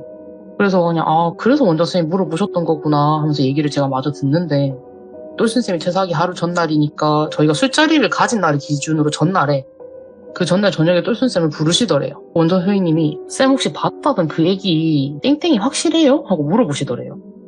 똘순쌤이 진짜 맞다고 제가 똑똑히 봤다고 땡땡이 맞다고 하니까 제가 전에 일하던 원장 선생님이 좀 할머니 선생님이셨었는데 막 갑자기 욕을 하면서 이 미친 아줌마가 학원 망하게 하려고 작정을 냈나 하면서 막 화를 내시더래요 갑자기. 그러고 똘순쌤한테는 확인해 주셔서 감사하다 하고 똘순쌤이 원장실을 나가셨는데 원장실 통창으로 이렇게 원장 선생님을 보니까 원장 선생님이 엄청 화가 난 얼굴로 누구한테 전화를 하고 있더래요. 저도 그 얘기를 들으면서 똘순쌤도 저도 원장님이 그렇게 화가 많으신 분이 아니신데? 하면서 좀 의아했었거든요. 그러면서 이제 똘순쌤이 아무튼 그런 일들이 있었는데 연어쌤은 괜찮았다고 하니까 다행이다. 근데 그래도 쌤도 한동안은 조심했으면 좋겠다. 안 당하는 게 제일 좋지만 그래도 모르고 당하는 것보다는 알고 당하는 게 나을 수도 있을 것 같아서 하는 말이다 하고 얘기를 하는 거예요. 그러시고는 근데 진짜 미안한데 혹시나 나중에 이게 뭐 때문에 그랬던 건지 아니면 뭐 무슨 일이 있었던 건지를 알게 되면 내가 퇴사는 했지만 문자 한 통만 줄 수 있겠냐고 말을 하시는 거예요. 하필이면 본 게 땡땡이 얼굴이니까 좀 신경이 많이 쓰이셨나 보다 싶어가지고 제가 뭐 알겠습니다. 알게 되면 알려드릴게요 했는데 뭐 저 혼자 마감할 때 그 후에 조금 더 무서워진 것 빼고는 별 일이 없었어요. 저는 여전히 보이는 게 없었고 그 일에 대해서는 또 굳이 원장 선생님한테 찾아가서 여쭤보긴 좀 그랬었어가지고 시간이 좀 몇 달이 더 흘렀는데 그때 제가 좀 건강에 문제가 생긴 거예요. 이제 일이 좀 많이 힘들고 또 스트레스도 좀 받다 보니까 학원은 너무 좋았었는데 그래도 건강이 우선이어서 학원을 그만두게 됐는데 조율이 다 끝나서 제가 아예 퇴사를 하게 됐고 어쩌다 보니까 그 학원 선생님 두 분하고 좀 조촐하게 원장 선생님 카드로 퇴사 파티를 하게 됐어요. 네. 근데 저는 입시부 강사였었기 때문에 유치부 선생님이나 초등부 선생님하고는 그닥 얘기를 할 건덕지도 없고 업무 시간도 안 맞고 또 저는 저만 제 강의실이 제 사무실이었거든요. 그래서 그분들하고는 뭐 퇴근하실 때 제가 출근하면서 그냥 인사드리고 그런 예. 식으로 얘기하는 그런 사이였는데도 저희가 3시가 또래였었어가지고 그냥 좀 어색해도 맥주집에 앉아서 얘기를 하는데 또 사람이 취기가 도니까 이런저런 얘기들이 나오는 거예요. 뭐 예전에 있었던 똘순쌤 얘기도 하고 하다 보니까 제가 그 똘순쌤이 학원에서 겪으신 일을 두 선생님한테 말씀을 드렸어요. 이런 일이 있었다더라 하면서 얘기를 하니까 그 유치부 선생님을 제가 그냥 갑순쌤이라고 부를게요. 유치부 선생님이 갑순쌤이 슬쩍 눈치를 보시더니 아 이거 원장쌤이 말하지 말랬는데 이러시는 거예요. 근데 뭐 어차피 연어쌤 그만두니까 그냥 제가 풀게요 이러면서 얘기를 해주시는데 똘순쌤이 그만두고 다음날에 원장 선생님이 갑순쌤을 부르셨대요. 그러고 내일 유치부 수업은 다 캔슬했으니까 출근 안 하셔도 괜찮다고 했대요 자기한테. 그래서 갑순쌤이 왜 내일 다 캔슬하셨어요? 여쭤보니까 그냥 뭐 유지보수? 그런 것 때문에 그렇다고 하면서 막 뭐라 불러대셨대요 자기한테. 예.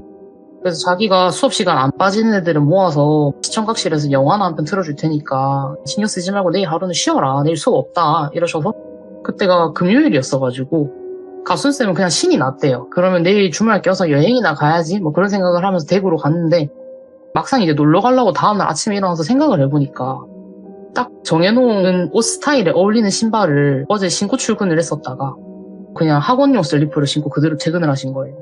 그런데 뭐 학원이 집에서 그닥 안 멀었어가지고 그러면 잠깐 학원 가서 신발만 가지고 바로 출발을 해야겠다 생각을 하고 오후 12시쯤에 학원 문이 열려있을 시간에 학원으로 갔대요. 근데 그때 학원 문을 딱 열고 들어가서 바로 원장실이 보이는 데를 봤는데 그 원장실 안에 A군 어머니가 계셨대요. 학원에는 학생이 워낙 많으니까 부모님이나 다른 가족분들도 되게 연결이 많이 되어 있어요. 되게 다양한 직업분들이 있으신데 네. A 어머니는 그 동네에서도 저도 지나가면서 몇 번 본 적이 있는 좀 커다란 무당집의 제자무당이셨어요. 좀 한참을 신을 받기 싫으셔가지고 신병으로 고생을 오래 하셨는데 결국에는 그 신병이 A한테 내려가려고 해가지고 최근에 신을 받으셔서 좀 공부 중이시다라는 얘기를 저도 원장쌤한테 들었었는데 네. 아무튼 그 A 어머니가 원장 선생님하고 원장실에 계시더래요. 그래서 그냥 신발만 교실에서 살짝 챙겨서 나가려고 하다가 결국 그 두 분이랑 눈이 마주쳐가지고 원장실로 들어갔는데 A 어머니가 갑순쌤을 이렇게 싹 쳐다보시더니 네. 애들이 참 좋아하게 생기셨네요 하면서 막 웃으시더래요. 그래서 감사합니다 하면서 인사를 하고 하다 보니까 A 어머니가 유치부 선생님이시죠? 그 유치부 반 뭐 어쩌고 저쩌고 하면서 갑자기 질문을 몇 가지를 하시더래요. 갑자기 땡땡이 기억나세요? 아니면 반 친구들이 땡땡이 이야기는 안 하나요? 이런 식으로 뭐 그런 땡땡이랑 좀 관련된 질문을 몇 가지를 하시더래요. 그러고는 A 어머니가 잠깐 생각하시더니 선생님도 좀 도와주시겠냐고 하면서 그 유치부 교실로 원장 선생님하고 자기를 데리고 가더래요. 그러고 이제 유치부 교실 문을 열고 그 A 어머니가 막 교실 여기저기를 살펴보시는 걸 보고 갑순쌤이 이 건물 유지보수가 아니라 뭔가 잘못된 게 있나 보다 뭐 그런 생각이 갑자기 그때 직감적으로 들더래요. 그러면서 A 어머니가 뭘 찾는 걸 좀 도와달라고 얘기를 하셨는데 뭐 원장 선생님하고 갑순쌤한테 뭐 봉투 같은 거나 아니면 뭔가를 담을 수 있을 것 같이 생긴 함 같은 걸 찾으면 된다고 했대요. 그래서 갑순쌤이랑 A 어머니랑 원장 선생님 이렇게 세 분이서 쥐 잡듯이 교실 안을 뒤졌는데 봉투 같은 거나 아니면 함 같은 거 뭔가 특이한 물건 같은 것들은 없더래요. 한참을 뒤졌는데도 없으니까 거의 다 포기한 상태로 이렇게 앉아있는데 갑자기 A 어머니가 게시판 쪽을 딱 쳐다보시더니 그 철 게시판을 이렇게 살며시 들어서 안을 살피시더래요. 그러고 나서 뒤쪽에서 뭔가 검정색 봉투 같은 걸 꺼내시더래. 그러고는 그걸 자켓 주머니에 급하게 넣으시면서 이건 제가 알아서 지금 빨리 가져가서 처리할 테니까 걱정 마시라고 이제 괜찮으실 거라고 그러면서 A 어머니가 무슨 폭탄 쥔 사람처럼 막 짐을 챙겨가지고 뛰어서 학원 밖으로 나가시더래요. 그래서 갑순쌤이 A 어머니가 그렇게 도망치듯이 나가시는 걸 확인한 다음에 너무 상황이 이해가 안 되니까 원장 선생님한테 여쭤봤대요. 이게 무슨 일이냐고. 원장 선생님이 또 갑순쌤도 땡땡이의 선생님이기도 했고 하니까 이야기를 풀어주셨대요. 먼저 이제 제가 아까 말씀드렸던 똘순쌤 이야기를 해주시면서 그 똘순쌤 일이 한 달하고 조금 전에 연어쌤도 그날은 같이 경험을 했었었는데 유치부 교실 물건들이 다 뒤집어져 있었던 그날을 기억하느냐고. 근데 그날 최초 발견자가 갑순쌤이었고 또 그걸 다 치운 게 갑순쌤이었기 때문에 당연히 기억하죠 하고 대답을 하니까 그날 땡땡이 어머니가 왔다 가셨었대요. 근데 사고 당시 현장에서 제일 어리고 몸이 약했었던 땡땡이만 안타깝게 목숨을 잃었고, 어머님이랑 아버님은 상처는 좀 크긴 하셨었는데 살아남으셨대요. 근데 그 후에는 뭐 자식 잃은 부모 고통은 창자가 찢기는 고통보다도 아프다 하던 것처럼 뭔가 좀 정상적인 삶을 살지 못하셨던 것 같대요. 그 후에 몇 달 동안은 병원에서 상처 치료도 받으시고 땡땡이 일도 좀 정리하시고 하면서 또 아버님하고는 멀어지게 되셔가지고 이혼도 하시고 좀 많은 일들이 있으셨던 분이신데, 그러고 나서 반년 전에 땡땡이가 다닐 때 못 드렸던 학원비를 마저 드리겠다고 이사가기 전에 인사를 드리러 왔다고 학원을 찾아오셨었대요. 네. 근데 땡땡이가 저희 학원을 거의 1년 반을 다니기도 했고, 또 땡땡이의 누나가 저희 학원에서 거의 4년을 다녔었어가지고 원장 선생님이 정이 많이 들으셔서 그 돈 안 주셔도 된다고 하면서 거절을 했는데도 한사코 돈을 주시더래요. 그래서 뭐 아직 수업하기 전이면은 마지막으로 땡땡이 공부하던 교실 한 번만 보고 가도 되겠냐고 어머니가 말씀을 하셔서, 또 원장 선생님도 부모시니까 그 마음이 네. 너무 이해가 돼가지고 그러라고 했대요. 그래서 어머니 혼자서 그 유치부 교실에 들어가시더니 한 5분도 안 돼갖고 교실에서 나오셔서 보니까 또 그 사이에 우셨는지 막 눈가가 시뻘겋고 그렇더래요. 그래서 원장 선생님이 그냥 그걸 모른 척하고 배웅을 하시고, 어머니가 가시고 나서 봉투를 확인을 해보니까 그 안에 네. 현금으로 저희가 예를 들면 원비가 20만 원이면 거의 한 5, 60만 원 돈이 봉투 안에 있더래요. 그래서 원장 선생님이 막 쫓아나가봤는데 어머니 이미 없으시고 또 전화도 안 받으시고, 학원비 원래 입금받던 계좌로 차액 송금해 드렸는데도 그 돈을 다시 또 학원으로 입금을 하셔서, 아니야 원장 선생님이 어쩔 수 없지 뭐 뜻이 있으신가 보다, 나중에 이거는 우리 학원 애들 그냥 맛있는 거 사줘야겠다 생각을 하고 그냥 그 돈을 받으셨대요. 네. 근데 그 일이 있고 그 다음날 교실이 엉망이 됐고, 그 후부터 좀 우연일 수도 있겠지만은 유치부 애들이 자꾸 두통을 호소를 하더래요. 근데 이제 원장 선생님이 좀 평소에 무속신앙이나 점 같은 거에 좀 관심이 많으셨던 분이셔가지고 갑자기 좀 찝찝한 마음이 드는데, 그래도 에이 아니겠지 싶더래요. 그분하고 내가 쌓은 정이 있는데. 그래서 조금 무시를 했는데 똘순쌤 이야기까지 듣고 나니까 찝찝한 마음에 불이 붙더래요. 그래서 그 찝찝한 마음이 생긴 날에 당장 동네 당집으로 가셨대요. 아까 그 말씀드렸던 큰 당집에 갔는데 무당 선생님께서 그 얘기를 다 듣고 좀 점사 같은 걸 하시더니 하시는 말씀이, 애기 엄마가 애기 떨구고 도망갔네 이러시더래요. 애기 엄마가 자기가 애를 못 잊어가지고 애를 안 놔주고 붙잡고 있어 놓고는 또 지 힘들고 지 살고 싶어가지고 애를 떨구고 도망갔잖아 라고 하면서 역정을 막 내시더래요. 그래서 원장 선생님이 좀 자세히 알려주세요 하고 말씀을 드리니까 무당 선생님이 하시는 말씀이, 애기 엄마가 애를 안 놔줘서 애도 엄마가 걱정되고 또 죽은 후에 세상이 너무 무서워가지고 못 떠나고 엄마 옆에 있었는데, 엄마는 자꾸 애기가 꿈에 나오고 또 옆에 있는 것 같으니까 그게 또 견디기가 힘들어서 어디 무당을 찾아갔겠지. 근데 그 무당이 알려준 방법은 아마도 아이가 익숙해하는 공간에 가서 이러이러한 것들을 담은 봉투를 두고 오면 아이가 너 옆에서 떨어져 나가서 하늘나라로 갈 것이다, 뭐 이런 방법을 알려줬을 거라고. 근데 그게 다 지 새끼 거기다가 묻는 방법인 줄도 모르고 알아보지도 않고 지 힘들다고 가지 마라고 붙잡을 땐 언제고, 엄마한테서 떨어져서 좋은 데 가라고 그걸 좋다고 따라하는 애미나 자식 잃은 엄마한테 그딴 것도 방법이라고 알려주는 그 가라무당 새끼가 다 똑같은 놈들이다 하면서 욕을 막 하시더래요. 그런 식으로 어린아이 영가가 어디 가지도 못한 채 계속 묶여서 다른 친구들 공부하고 놀고 웃는 걸 보고 있으면 얼마나 마음이 속상하고 배알이 꼴리겠냐고. 지금이야 어리고 순수해서 가만히 있지만 묶여서 1년 2년 삭혀지면 악령이 될 수도 있으니까 풀어줘야 된다고. 왜 애꿎은 애를 거기다 묶어두냐고. 이거 주말까지도 못 기다리겠고 이거 당장 데려와야 된다라고 얘기를 하더래요. 그러면서 갑순쌤이 휴가를 받았었던 금요일, 그러니까 그 모레에 A 어머니를 보낼 테니까 그 어머니가 술을 쓴 물건을 같이 찾아보라고 했던 거죠. 그래서 갑순쌤은 그렇게 이야기를 마치셨고, 다행히 그 물건을 찾아서 잘 태웠는지 종종 갑순쌤하고는 연락을 하고 지냈는데 학원에서 다시 뭐 애들이 두통을 호소한다거나 아니면 새로 들어오신 마감 선생님이 뭘 좀 이상한 걸 보신다거나 하는 그런 일은 없었었대요. 이 이야기를 들은 제 친한 친구가 저한테 좀 물어보더라고요. 근데 연아야 너는 보는 애잖아. 근데 너 눈에는 왜 안 보였어? 그렇게 묶여 있었으면은 너도 한 번은 봤지 않아? 하고 이렇게 물어보는데, 저를 포함해서 다른 선생님이나 원장 선생님, 학생들 아무도 그 아이를 보지 못했었거든요. 가끔 그렇게 좀 보여주고 싶은 사람 앞에만 나타나는 애들이 있어요, 영가들이. 완전히 트이신 분들은 숨어 있어도 보이시겠지만은 일단 저는 그 정도가 아니기도 했고, 땡땡이가 제가 좀 목소리도 낮고 약간 무섭게 생겨가지고 저는 되게 예뻐라 하는데 땡땡이가 저를 좀 무서워하기도 했었어요. 근데 똘순쌤이 딱 그 땡땡이 어머니 나이 또래에다가 땡땡이 나이대의 아기를 갖고 계신 어머니시거든요. 머리 스타일도 좀 비슷했고. 그래서 똘순쌤을 땡땡이가 좀 되게 잘 따랐었어가지고 그냥 그래서 똘순쌤 앞에만 모습을 드러냈던 게 아닐까 그런 생각이 드는 그런 일이었죠. 아니 근데 이게 그냥 좀 뭔가 아유 좀 안타깝네요. 아유 좀 슬픈 사연이네. 아유, 이렇게 마무리가 되는 줄 알았더만. 네, 어머니가 그런 식으로 애 버리고 그렇게 예. 도망을 가셨다고 하시더라고요.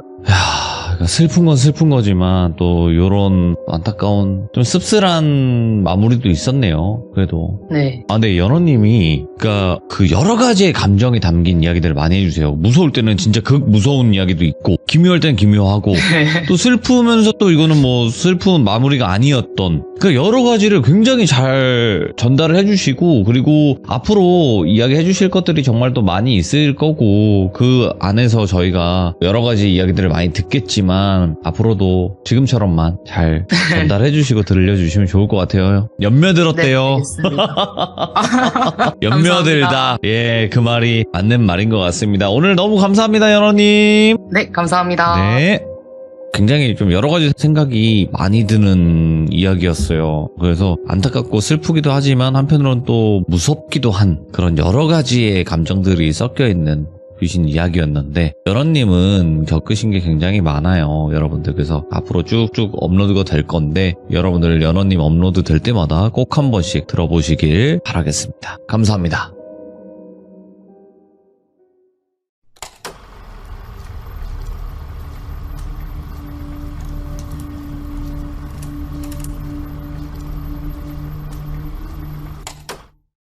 자, 이번 이야기는 시청자 연원님께서 시들무에 찾아와 주셨습니다. 간단하게 말씀드리면 귀신을 보시는 분인데 그래서 여러 가지 일들이 굉장히 많기 때문에 시들무에서 여러 가지 이야기들을 들려주실 수가 있는 건데 오늘은 어떤 경우에 또 섬뜩한 이야기일지 같이 만나보도록 하겠습니다. 네, 여보세요.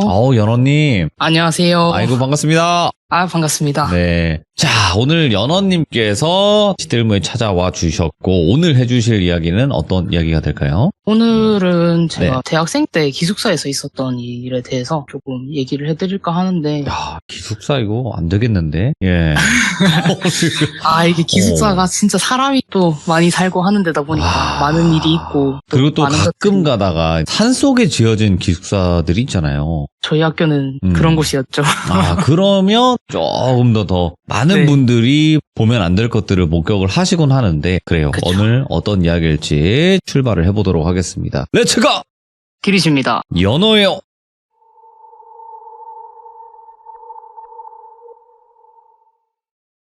오늘 들려드릴 이야기는 제가 20살 때 있었던 일이에요. 저는 이 기숙사에서 스토리가 있게 본 것들은 아니어가지고 그냥 자잘자잘하게 이것저것 좀 많이 봤었어서 저는 20살 때만 딱 그 기숙사에 살고 기숙사를 나왔고 그때 있었던 일인데 그맘때 제가 친했었던 친구가 한 명 있었어요. 그 친구를 오늘은 제가 똘순이라고 부를 건데 똘순이는 외모도 화려하고 또 성격도 되게 시원시원한 그런 친구였어요. 근데 뭔가 좀 저랑 잘 맞을 것 같으면서도 이상하게 저랑은 좀 유머 코드라든가 취향이 좀 안 맞아서 약간은 삐그덕거리는 그런 사이인 친구였는데 완전 T였어요, 똘순이는. 그리고 저는 좀 ENFJ, 완전 F여가지고 제가 상처를 좀 많이 받았긴 했었었는데 저도 팀인데 어떡하지? 예. 괜찮습니다. 똘순이는 저랑 대신에 동갑이고 또 같은 기숙사에 살고 또 같은 학과 친구여가지고 안 맞는 게 좀 느껴지더라도 또 애는 또 착해서 좀 잘 어울려서 놀곤 하는 그런 친구였었어요. 근데 똘순이가 그날은 저랑 같이 기숙사에서 저녁을 먹고 있었었는데 저한테 갑자기 이런 얘기를 하는 거예요. 제가 그때는 기숙사에서 3인실을 쓰고 있었고 똘순이는 공부를 잘해가지고 2인실을 쓰고 있었었는데 똘순이가 하는 말이 야 연아야 너 혹시 오늘 저녁에 뭐 별일 없으면 내 방 와서 안 잘래? 하고 물어보는 거예요. 그래서 우리가 이게 같이 밤을 지새울 정도로 친했나? 뭐 그런 생각을 하면서 제가 고민을 좀 하니까 똘순이가 바로 이어붙이는 말이 그 자기 방에 룸메가 오늘부터 한 4일인가 정도 본가에 간대요. 근데 자기가 혼자서 그러면 2인 1실이니까 혼자 방을 써야 되는데 자기 혼자 자기에는 좀 너무 무섭대요. 그래서 같이 자주면 안 되겠냐 이런 말을 하니까 저는 처음에는 그냥 놀렸죠. 야 20살이나 먹고 혼자 잠도 못 자나 니는 하면서 제가 놀리니까 똘순이가 하는 말이 그런 게 아니다. 진짜 무서워서 그런다. 진지하게 하는 말이다. 내 방에 내가 이때까지 말은 안 했는데 귀신이 나오는 것 같다 뭐 이런 말을 하는 거예요. 근데 저는 그 말을 들으니까 더 가서 자기가 싫었어요. 별로 같이 잠을 잘 정도로 친하지는 않고 그런데 또 귀신 나오는 방에 제가 굳이 의리를 지키면서까지 같이 자줄 정도의 친구 사이는 아니었었어갖고 제가 그냥 나 무서워서 싫다 나 그런 거 안 좋아한다 하고 이제 거절을 하니까 그 주말에 집에 안 가고 기숙사에 남아있는 친구 중에 부탁할 만한 사람이 진짜 저밖에 없었나 봐요. 저는 이제 고향이 부산이다 보니까 학교에서 거리가 좀 많이 멀었어갖고 저는 한 달 아니면 한 달 반에 한 번 정도만 집에 갔었거든요. 그래갖고 똘순이가 제가 고민도 안 하고 나 그런 거 무섭다 싫다 거절을 하니까 똘순이가 좀 서운했나 봐요. 좀 서운한 티를 내면서 저한테 거절을 못할 제안을 하는 거예요. 연아야 네가 오늘 내 방에 와서 같이 자주면 내가 그 땡땡 교수님 수업 필기한 것도 다 보여주고 너 내가 1대1 과외도 해줄게. 네 그 전공 어려워한다 이가 라고 얘기를 해주는데 그 똘순이가 꽈탑이에요. 이런 제안을 꽈탑이 하면은 거절하는 게 쉬운 게 아닌 거예요. 또 저희 과는 특성상 전공이 특정 학점을 넘겨야지만 졸업이 되는 학과였었어가지고 그 수업이 저한테 진짜 중요한 전공이었어서 제가 막 그냥 울며 겨자 먹기로 승낙을 했어요. 알았다 하고 어떤 식으로 근데 방이 무서운 건지 네가 뭘 본 건지 나한테 얘기는 해줄 수 있겠냐 하고 물어봤어요. 왜냐면 저도 마음의 준비는 해야 되니까. 그러니까 똘순이가 해주는 말이 똘순이가 쓰고 있는 방도 제가 쓰고 있는 3인실처럼 2층 침대가 하나 그리고 1인용 침대가 하나인 방이래요. 예. 근데 이게 원래 그 3인실을 쓰던 걸 2인실로 바꾼 건데 2인실로 방을 바꿨어도 침대는 여전히 2층 침대 하나, 1층 침대 하나 그대로 들어있대요 방에. 그래서 룸메랑 합의하에 둘 다 1층에서 자고 남는 2층 침대에는 옷장이 다 안 들어가는 겨울 옷이나 아니면 뭐 가방 아니면 기타 등등 잡다한 것들을 그냥 던져놓는 그런 용도로 사용을 하고 있고 똘순이는 남한테 자기 자는 모습을 보여주는 걸 안 좋아해서 자기가 조금 낡았지만 2층 침대를 쓰기로 하고 그 난간에 얇은 담요 같은 걸 이렇게 둘러쳐갖고 자기가 2층 침대를 쓰고 똘순이 룸메가 그 1인용 침대를 사용을 하고 있대요. 네. 그렇게 그냥 기숙사 입사를 하고 몇 주를 이렇게 살았는데 한참 똘순이가 잠을 자고 있는데 어느 날은 그 낡은 2층 침대가 지진이 난 것처럼 흔들흔들거리더래요. 그래서 이게 왜 흔들거리지 하면서 똘순이가 그 흔들거리는 침대와 낡은 나무 침대였었어갖고 그게 삐거덕거리는 소리 때문에 잠에서 깼는데 똘순이가 짜증을 내면서 담요를 확 걷어갖고 침대 위쪽으로 이렇게 쳐다봤대요. 그러니까 얼굴은 안 보이는데 한밤중에 룸메가 그 2층 침대에 걸터 앉아 있더래요. 그리고 그 사다리 쪽으로 다리를 빼고 몸을 막 앞뒤로 흔들흔들거리고 있더래요. 근데 똘순이가 입이 좀 걸걸한 친구라 갖고 곧바로 미친나? 빨리 안 내려오나? 이 방에 뭐 하는 건데? 하면서 이렇게 막 똘순이가 짜증을 내니까 룸메가 대답도 안 하고 그냥 계속 몸을 앞뒤로 흔들흔들 거리더래요. 똘순이는 너무 짜증이 나가지고 앉은 채로 그 삐져나와 있는 룸메 발목을 콱 하고 움켜 잡아갖고 내려와라. 좀 자라. 이 밤중에 뭘 하는 거냐. 니 술 먹고 들어왔나 하면서 막 짜증을 냈는데도 룸메가 대답 한마디도 안 하고 꿋꿋하게 계속 몸을 다리까지 앞뒤로 흔들어가면서 침대랑 같이 몸을 막 흔들흔들 거리더래요. 계속 이 침대는 흔들거리고 말을 걸어도 룸메는 대답이 없으니까 똘순이 그때 갑자기 겁이 좀 나더래요.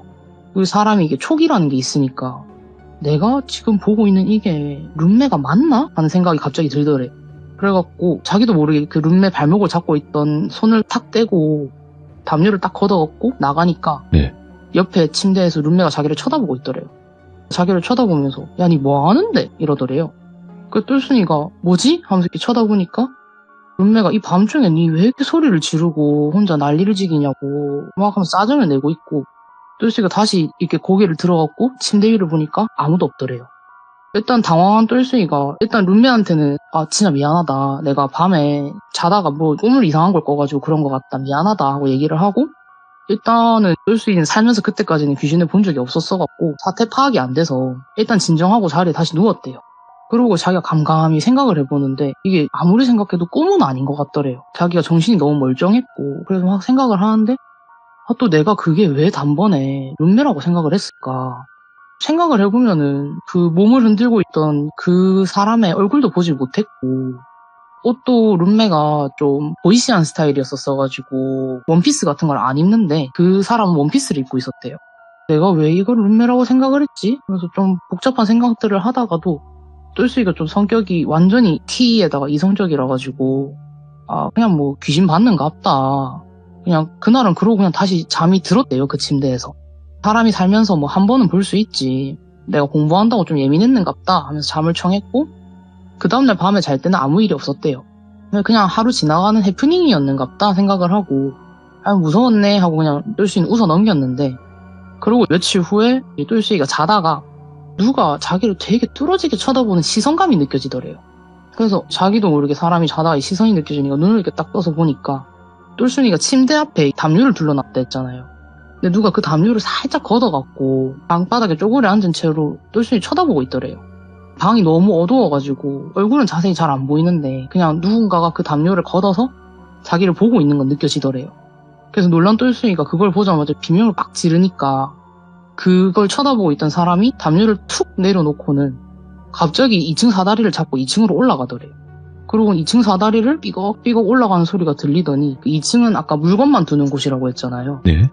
그래서 따로 매트리스 커버나 뭐 이불 같은 거를 깔아두진 않았었대요. 그래서 대부분 기숙사 매트리스들이 혹시나 오염물에 노출될까봐 두꺼운 비닐 같은 걸로 싸놓거든요. 그래서 그 두꺼운 비닐이 부스럭거리는 소리가 들리면서 그 2층 침대에 누가 풀썩하고 눕는 소리가 들리더래요. 그러고는 사람이 진짜 위에서 누워서 뒤척거리는 것처럼 이쪽에 올려놓은 물건들 움직이는 소리라던가 아니면은 두꺼운 비닐이 부스럭거리는 소리가 계속 들리더래요. 그래서 와씨 저거 뭐지? 하는 생각이 든 이제 똘순이가 누가 방에 들어왔나? 왜냐면 누가 봐도 그 룸메는 아닌 것 같더래요. 룸메는 예? 그런 행동을 할 애가 아니니까. 그래서 저번에 봤던 그건가? 그럼 저게 귀신인가? 아니면 뭐지? 이런 생각들을 하면서 막 좀 떨다가 도저히 그 밑에선 잠을 못 자겠더래요. 저번처럼. 그래가지고 잠깐 눈치를 보다가 소리가 안 나는 틈을 타서 눈을 감고 담요를 걷어가지고 침대 밖으로 나갔대요. 침대 밖으로 나가서 눈을 그대로 감은 채로 몸이 기억하는 감각을 따라서 기숙사 방문을 열고 나갔고 그날은 그냥 기숙사 1층으로 뛰어 내려가갖고 소파에서 그냥 밤을 지새웠대요. 도저히 기숙사 방에 들어갈 수가 없어서. 2번 정도 이런 일을 겪었으니까 기숙사 사무실에 가가지고 기숙사 방을 바꿔달라고 얘기를 했대요. 예. 기숙사 측에서는 학생이 너무 피곤해서 헛걸본 게 아닐까 싶다 뭐 이런 얘기를 하더래요. 뭐 또 중도 퇴실을 하면은 이제 기숙사비에서 그 20%인가 30%인가 밖에 돌려줄 수가 없다고도 했고 똘순이는 형편이 그렇게 넉넉한 편은 아니었었기 때문에 그러면은 좀 방을 바꿔줄 수 있냐 하니까 또 그때가 학기 거의 초였었기 때문에 빈 방이 없었대요. 예. 그래서 그런 사유로는 방을 바꿔줄 수가 없다라고 이제 기숙사 사무실에서 얘기를 하니까 똘순이는 그 일이 있었는데도 불구하고 어찌하겠냐 일단 사람이 누워서 살 곳은 필요하니까 하면서 그냥 참고 살았대요 그 방에서. 예. 다행히 그때 이후로는 별다른 일은 없었었는데 이제 저한테 같이 자줄 수 있냐고 부탁을 한 날이 똘순이가 그 일이 있고 처음으로 룸메 없이 혼자 방에서 자야 했던 날이었던 거예요. 그때가 다른 과는 시험이 다 끝나가지고 거의 다 집에 가서 기숙사가 좀 비어있는 주간이었고 저희 과는 시험이 좀 많이 밀려 있었어갖고 보통 시험인 공대를 제외하면은 거의 유일하게 아직 시험 기간인 과였어요. 그래서 저희 과에서 기숙사를 쓰는 여자 동기들은 또 다 거의 집에 갔고 저랑 똘순이만 그 기숙사에 남아있었기 때문에 이 과탑 똘순이가 계속해서 개인 과외를 해주겠다라는 유혹을 하니까 제가 거부할 수가 없었던 거죠. 그래서 제가 그럼 똘순이를 제 방에 데리고 가서 잘까 고민도 잠깐 했는데 그때 제가 쓰던 방이 룸메가 전 2명이 더 있었었는데 한 명은 간호 복시가 얼마 안 남은 간호학과 4학년 언니였고 또 다른 한 명은 체대생 3학년 언니였었어요. 차마 그 3, 4학년 언니들한테 1학년 나부랭이가 나 친구랑 여기서 한 4일만 자도 돼요? 하고 물을 자신이 없는 거예요. 네. 결국 저는 그 똘순이의 유혹에 넘어가갖고 똘순이 방으로 굳은 결심과 함께 이제 공부할 전공책, 할머니가 주신 십자가, 덮고 잘 이불 같은 것들을 챙겨가지고 똘순이 방으로 갔어요. 네. 근데 이제 똘순이한테 또 이야기를 들은 게 있으니까 사전에 똘순이 방에 딱 들어가자마자 그 2층 침대로 저도 모르게 시선이 딱 가는 거예요. 근데 똘순이한테 들은 얘기에서는 되게 찝찝한 기분이었었는데 그 침대 위에는 딱히 별다른 특이점은 없더라고요. 그냥 이상하게 느껴진다던가 아니면 뭐가 보인다던가 그런 것도 아무것도 없었고 그냥 좀 방이 약간 찝찝하다? 그런 느낌만 들었었어요. 근데 이제 2층이 거의 사람이 발 디딜 곳 없이 잡동사니로 가득 차 있는 거예요.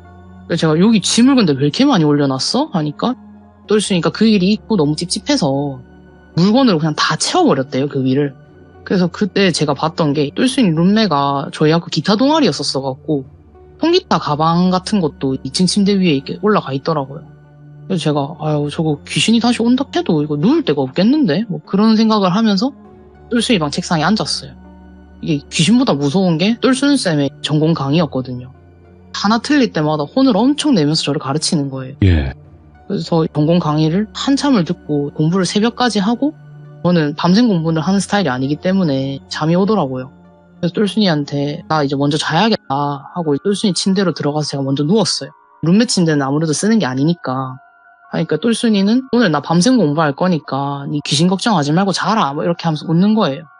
그래서 저는 그런 말 하지 마라. 장난이라도 그런 말 하지 마라 하면서 이렇게 눈을 감았어요. 근데 또 간만에 좀 머리를 써서 그런가 되게 푹 잤어요. 그냥 진짜 꿀잠을 자고 있었었는데 어디서 제가 처음엔 좀 잘못 들은 건 줄 알았는데 어디서 띵 하는 소리가 나는 거예요. 되게 경쾌하게 띵 소리가 나가지고 저도 모르게 그냥 눈을 번쩍 떴어요. 방 불은 그냥 아까 제가 자기 전 상태 그대로 되게 환하게 켜져 있는데 방 안에 인기척이 없는 거예요. 그래서 제가 똘순아 하고 부르니까 똘순이가 대답이 없어요. 그래서 인기척도 안 느껴지고 하니까 얘는 나를 이렇게 혼자 두고 어딜 간 거야 하면서 이렇게 담요를 딱 걷어갖고 똘순이가 있어야 될 책상 쪽을 보려고 했는데 또 어디서 갑자기 띵 하는 소리가 나는 거예요.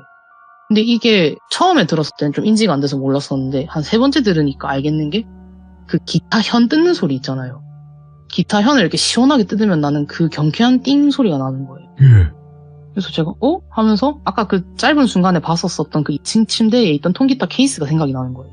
그래서 뭐지? 하면서 일단은 근데 제가 똘순이가 있는지 확인은 해야 되니까 담요를 걷어서 똘순이가 있는지 확인을 했는데 책도 다 펼쳐져 있고 스탠드도 켜져 있고 뭐 그런 걸 보니까 잠깐 어디 나간 것 같았었어요. 그래서 똘순이가 금방 오겠지 싶어가지고 이럴 때는 섣불리 움직이지 말고 그냥 가만히 있어야겠다 싶어갖고 이불을 다시 덮고 담요를 내리고 그냥 숨죽이고 누워있는데 또 정확하게 2층 침대 위에서 띵 하는 소리가 또 나는 거예요. 그래서 이거 기타 소리 맞다. 이거 이 방에서 나는 소리도 맞다. 근데 똘순이가 이런 장난을 칠 애는 아니에요. 좀 진지한 애라 가지고 내가 이럴 줄 알았다. 학점과 출세에 눈이 멀어서 내가 내 발로 귀신 나오는 방에 들어왔구나 하면서 거의 그냥 울먹거리면서 이불을 덮고 누워있었어요. 눈을 감고 있는데 이게 체감상 시간이기 때문에 몇 분이 흘렀는지는 잘 모르겠는데 약간의 시간이 흐르고 나니까 그 2층 침대가 흔들흔들거리는 거예요. 그러면서 누가 사다리를 타고 내려오는 소리가 들리더라고요. 그게 그 뭔가가 사다리를 터벅터벅 타고 이렇게 침대에서 딱 내려오더만 그 방바닥이 장판이었거든요. 그 장판을 맨발로 걷는 소리가 들리는 거예요. 그 차박차박 걷는데 이게 그 침대하고 침대 사이 거리가 되게 좁았었는데 그 사이를 계속 왔다리 갔다리 하면서 돌아다니더라고요. 근데 다행히 그 똘순이가 달아놓은 담요가 있었어가지고 그때는 제가 살짝 눈을 떠서 봤는데 걷는 소리는 들리는데 안 보이는 거예요. 재빠르게 다시 눈을 감고 그냥 가만히 숨을 죽이고 있었어요. 근데 계속 걸어다니던 게 딱 어딘가에 멈춰서는 거예요. 제 얼굴 앞에 딱 멈춰서는 소리가 들리고 또 한참을 조용히 있어요. 조용히 있다가 그 사람이 눈을 감고 있어도 이 방 형태가 익숙하니까 머릿속에 그려지잖아요, 그림이. 근데 제가 눈을 감고 있어서 보이지 않아도 딱 느껴졌던 게 뭐였냐면은 그 얼굴 쪽에 있는 담요를 걷은 것 같았었어요. 그 담요가 딱 걷어지면은 그 안에 갇혀있던 뜨거운 공기랑 방 밖에 있던 그 차가운 공기가 맞닿으면서 공기가 쑥 들어오잖아요. 그 찬 공기가 쑥 들어오면서 누가 저를 분명히 내려다보고 있다는 시선이 느껴지는 거예요. 조용했어요, 그냥 방 안은. 한참을 그거가 담요를 걷고 저를 그냥 계속 쳐다보고 있는 거예요. 그래서 저는 진짜 그냥 온 신경 그냥 눈꺼풀에 힘을 주고 딱 계속 눈을 감고 있었어요. 이거 보면 안 된다. 진짜 보면 안 된다. 눈을 감고 있는데 사람이 또 점점 느끼기 싫어도 이게 눈을 감고 있으니까 다른 오감이 예민해지면서 다른 것들이 느껴지는데 그게 점점 저한테 가까이 다가오는 느낌? 근데 이게 그냥 몸이 다가오는 게 아니라 얼굴이 저한테 바싹 가까이 다가오면서 그 숨결이 귀신한테도 느껴지는지는 모르겠는데 그 숨 쉬는 소리가 느껴지는 거예요. 그냥 제가 지금 딱 눈을 뜨면 바로 제 앞에 그 얼굴이 있을 것 같은 느낌. 그래서 제가 숨 쉬는 것도 그냥 까먹고 그러고 있었던 것 같아요. 가만히 있는데 어디서 삐빅 하면서 철커덕 하면서 되게 익숙한 기숙사 방 카드키 찍는 소리가 나는 거예요. 그 문이 열렸고 한 2, 3초인가? 정적이 흐르더니 똘순이가 악 하면서 비명을 지르는 거예요. 똘순이가 갑자기 비명을 깍 지르니까 제가 너무 놀라고 눈을 팍 떴어요. 근데 이제 다행히 제 눈앞에는 아무것도 없었는데 덮어놨었던 커튼이 방금 누가 잡고 있다가 놓은 것처럼 펄럭하면서 닫히고 있는 거예요. 그래서 제가 잠깐 너무 놀라서 가만히 있다가 똘순이가 계속 버들버들 떠는 소리가 들리더라고요, 혼잣말로. 그래서 제가 담요를 걷어갖고 문 쪽을 보니까 똘순이가 현관바닥에 주저앉아갖고 몸을 웅크리고 울고 있더라고요. 그래서 제가 똘순이한테 저도 울면서 가가지고 똘순아 내다 똘순아 눈 좀 떠봐봐 하니까 똘순이가 울면서 이제 저를 보더니 연우야 나가자 빨리 나가자 하는 거예요. 그래서 제가 똘순이 손을 잡고 다시 기숙사 1층으로 갔어요. 똘순이가 그때 잠깐 담배를 피러 갔었대요. 그래갖고 똘순이가 저를 이렇게 흡연실로 데려가더니 담배를 이렇게 물면서 저한테 한참을 아무 말 안 하고 담배를 피우는 거예요. 그러다가 이제 저한테 연우야 니 뭐 이상한 거 안 느껴졌어? 이러는 거예요. 그래서 제가 나 뭐 좀 이상한 거 느낀 것 같아 하니까 똘순이가 줄담배를 피면서 이야기를 해주는데 잘 공부를 하다가 속이 너무 갑갑해갖고 잠깐 담배를 피우러 나왔었대요. 잠깐인데 뭐 혼자 둬도 괜찮겠지? 뭐 그런 생각을 하면서 이제 내려갔다가 다시 올라와가지고 기숙사 방문을 이렇게 딱 열었는데 방문을 열자마자 바로 침대가 보이는 구조라가지고 침대를 딱 봤더니 어떤 여자가 담요를 걷고 침대 앞에 웅크린 채로 제 얼굴에 바싹 가까이 붙어가지고 저를 쳐다보고 있더래요.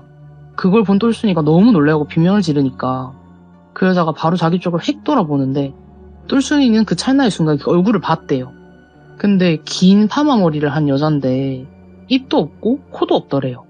근데 이게 그 부위가 뜯겨져 나갔다던가 잘려나간 게 아니라 그냥 있어야 할 자리에 피부가 덮여있더래요. 근데 그 눈이 딱 마주쳤는데 자기를 보는 눈이 너무 선명하더래요. 기억하라고 하면 그릴 수도 있을 만큼. 근데 그 눈빛이 완전 초롱초롱한 눈빛으로 그 주인 기다린 강아지 눈빛으로 엄청 반가운 기색으로 자기를 쳐다보더래요.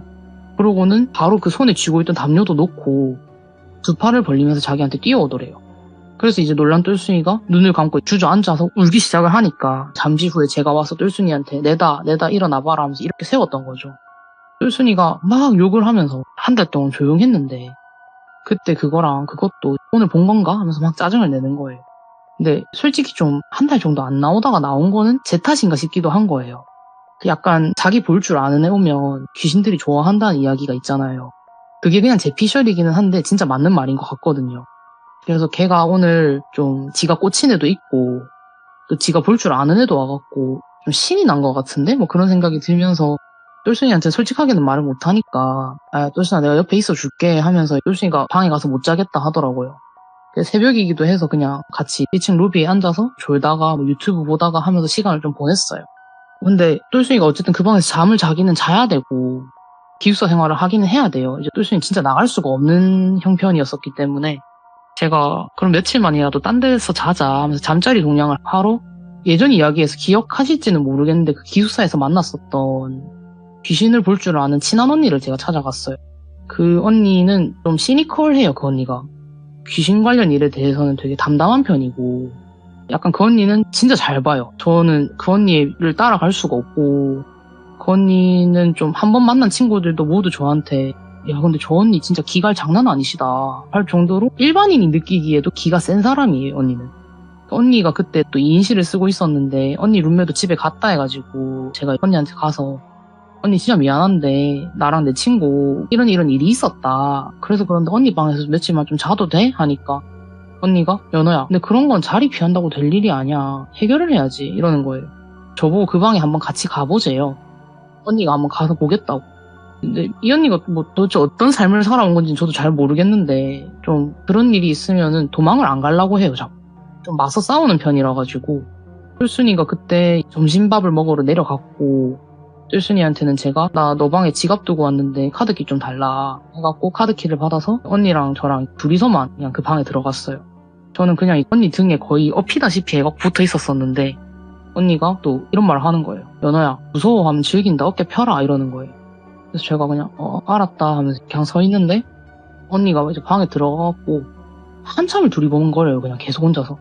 물건도 한번 치워봤다가 뭐 침대 밑도 좀 봤다가 책상 밑도 좀 봤다가 혼자서 막 두리번거리더니 5분 정도 그러더니 저한테 연호야 언니랑 이거 짐 좀 빼자 이러는 거예요.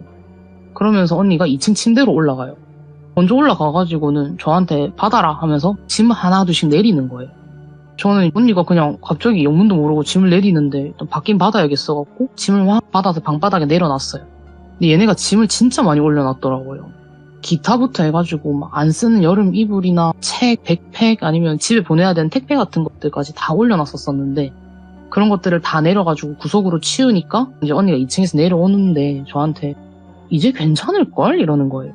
그러면서 저한테 언니 믿지? 믿으면 오늘 여서 하룻밤만 더 자봐? 이러는 거예요.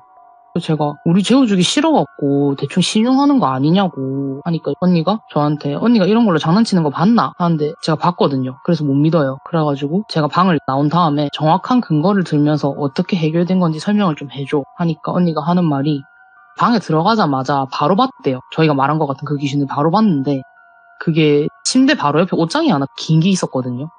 그 옷장 위에 있는 남는 공간에 몸을 구겨놓고 웅크리고 있더래요. 몸을 웅크리고 그 2층 침대를 빤히 보고 있는데 언니도 처음에는 흘끗 그 얼굴을 봤는데 좀 움찔했대요. 너무 무섭게 생겨가지고. 그 친구 말대로 입도 없고 코도 없더래요. 그래서 언니가 그거를 방을 그냥 돌아다니면서 다른 걸 보는 척을 하면서 흘끗흘끗 쳐다보는데 언니한테는 진짜 관심이 1도 없더래. 그냥 그 침대 위에 있는 짐들만 뚫어지게 보고 있더래요, 그게.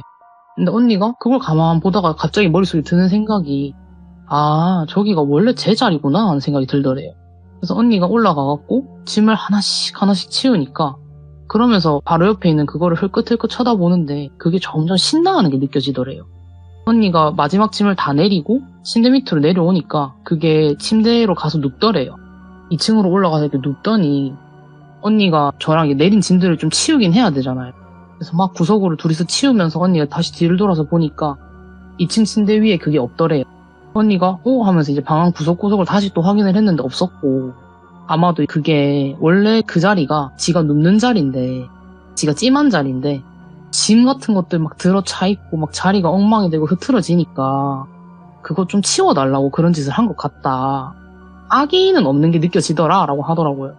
똘순이한테는 저희가 막 짐을 다 빼놨으니까 언니가 막 얘기를 하는 거예요. 원래 사람 자는데 몸 위에 막 물건이나 잡동사니 이런 거 많으면 안 된다. 풍수지리적으로 그런 게 안 좋다더라 하면서 대충 말을 이렇게 지어서 넘기더라고요. 똘순이도 자기가 본 것도 있고 또 똘순이가 원래 좀 미신을 잘 믿어요. 그래갖고 2층에 올려뒀던 짐을 막 저희 맘대로 빼갖고 정리해놓은 거에 대해서 별말을 안 하더라고요. 하면서 언니가 이제 물건 다 치웠으니까 그런 거 안 나타날 거야 하면서 정 무서우면은 언니도 오늘 같이 자줄까? 이러는 거예요. 그래서 그날 그 방에서 다 같이 잤어요, 그냥. 언니랑 셋이 공부도 하고, 뭐 수다도 떨고, 막 그러면서 진짜 정말 아무 일도 없이 잤는데, 일어나서 제가 방을 보니까, 제가 지금 쓰고 있는 기숙사 방보다도 더 기운이 깨끗해진 것 같은 느낌이 드는 거예요. 근데 이게 아주 영감이 아예 없는 게 아니면은, 일반인도 좀 느껴질 정도로 기운이 좀 바뀌는 게 느껴졌었어요, 방이. 이 방 기운이 좀 정돈된 느낌을 그래서 아마 똘순이도 좀 받았던 것 같아요. 그래서 좀 얼굴이 안심하는 듯한 그런 표정이더라고요. 그래갖고 그냥 남은 이틀은 그냥 저랑 똘순이랑 둘이서도 지낼 수 있을 것 같아가지고 느낌이 보냈더니 정말 아무 일도 없었고 그래서 똘순이는 그 이후로도 그 방에서 남은 학기를 다 보냈어요. 그 방에서 아무 일도 없이 잘 보내고 그 같이 방 쓰던 룸메가 가끔씩 기타 둘 데 없다고 2층에 올려놓으면은 똘순이가 불같이 화를 내면서 니가 안 내리나 하면서 침대 밑으로 짐을 내렸대요. 그래서 그때의 후유증으로 똘순이는 풍수지리 맹신론자가 되기는 했는데 그래도 그 후에 별다른 일이 없이 잘 넘어가게 되면서 이야기는 끝이 났습니다. 진짜 연어님의 그 스토리텔링 능력이 날이 가면 갈수록 스타일이 고정화가 되는 게 아니라 발전을 하시네, 이분. 아, 근데 진짜로 저희 시청자분들도 아마 이 부분은 확실하게 인정하실 거예요. 왜냐면 그 전달되는 게 너무 상상이 잘 되니까 지금 말씀하시는 게 긴장이 살짝 덜돼서 그런가. 아까도 어떤 분이 저는 연어님 팬입니다라고 써신 걸 제가 봤거든요. 감사합니다. 아, 네. 그럴 수밖에 없는 입담이시고 그리고 경험담이에요. 그래서 저희가 연어님의 이야기를 이렇게 또 감사하게 들을 수 있는 게 아닌가 이런 생각을 합니다, 진짜. 감사합니다. 네, 그리고 앞으로 어떤 일들이 뭐 있고 그건 제가 정확히 모르겠지만 네. 그래도 지금처럼 그냥 편안하게 들려주시면 제일 좋을 것 같아요. 알겠습니다. 네, 아이고 너무너무 감사드립니다, 연어님. 네, 안녕히 가세요. 네, 고맙습니다. 연어님은 딕션도 딕션이고 말씀을 워낙 잘하시니까 저희 아마 지금 듣고 계신 분들도 다른 일을 하면서도 귀에 다 들어오셨을 거예요. 네, 충분히 그럴 수 있는 스토리텔러시기 때문에 저는 충분히 그럴 거라고 생각을 하고 앞으로 지금 연어님이 참여하신 영상이 올라오면 꼭 한번 들어보시길 바라겠습니다. 시청해주신 모든 분들 감사드립니다. 고맙습니다.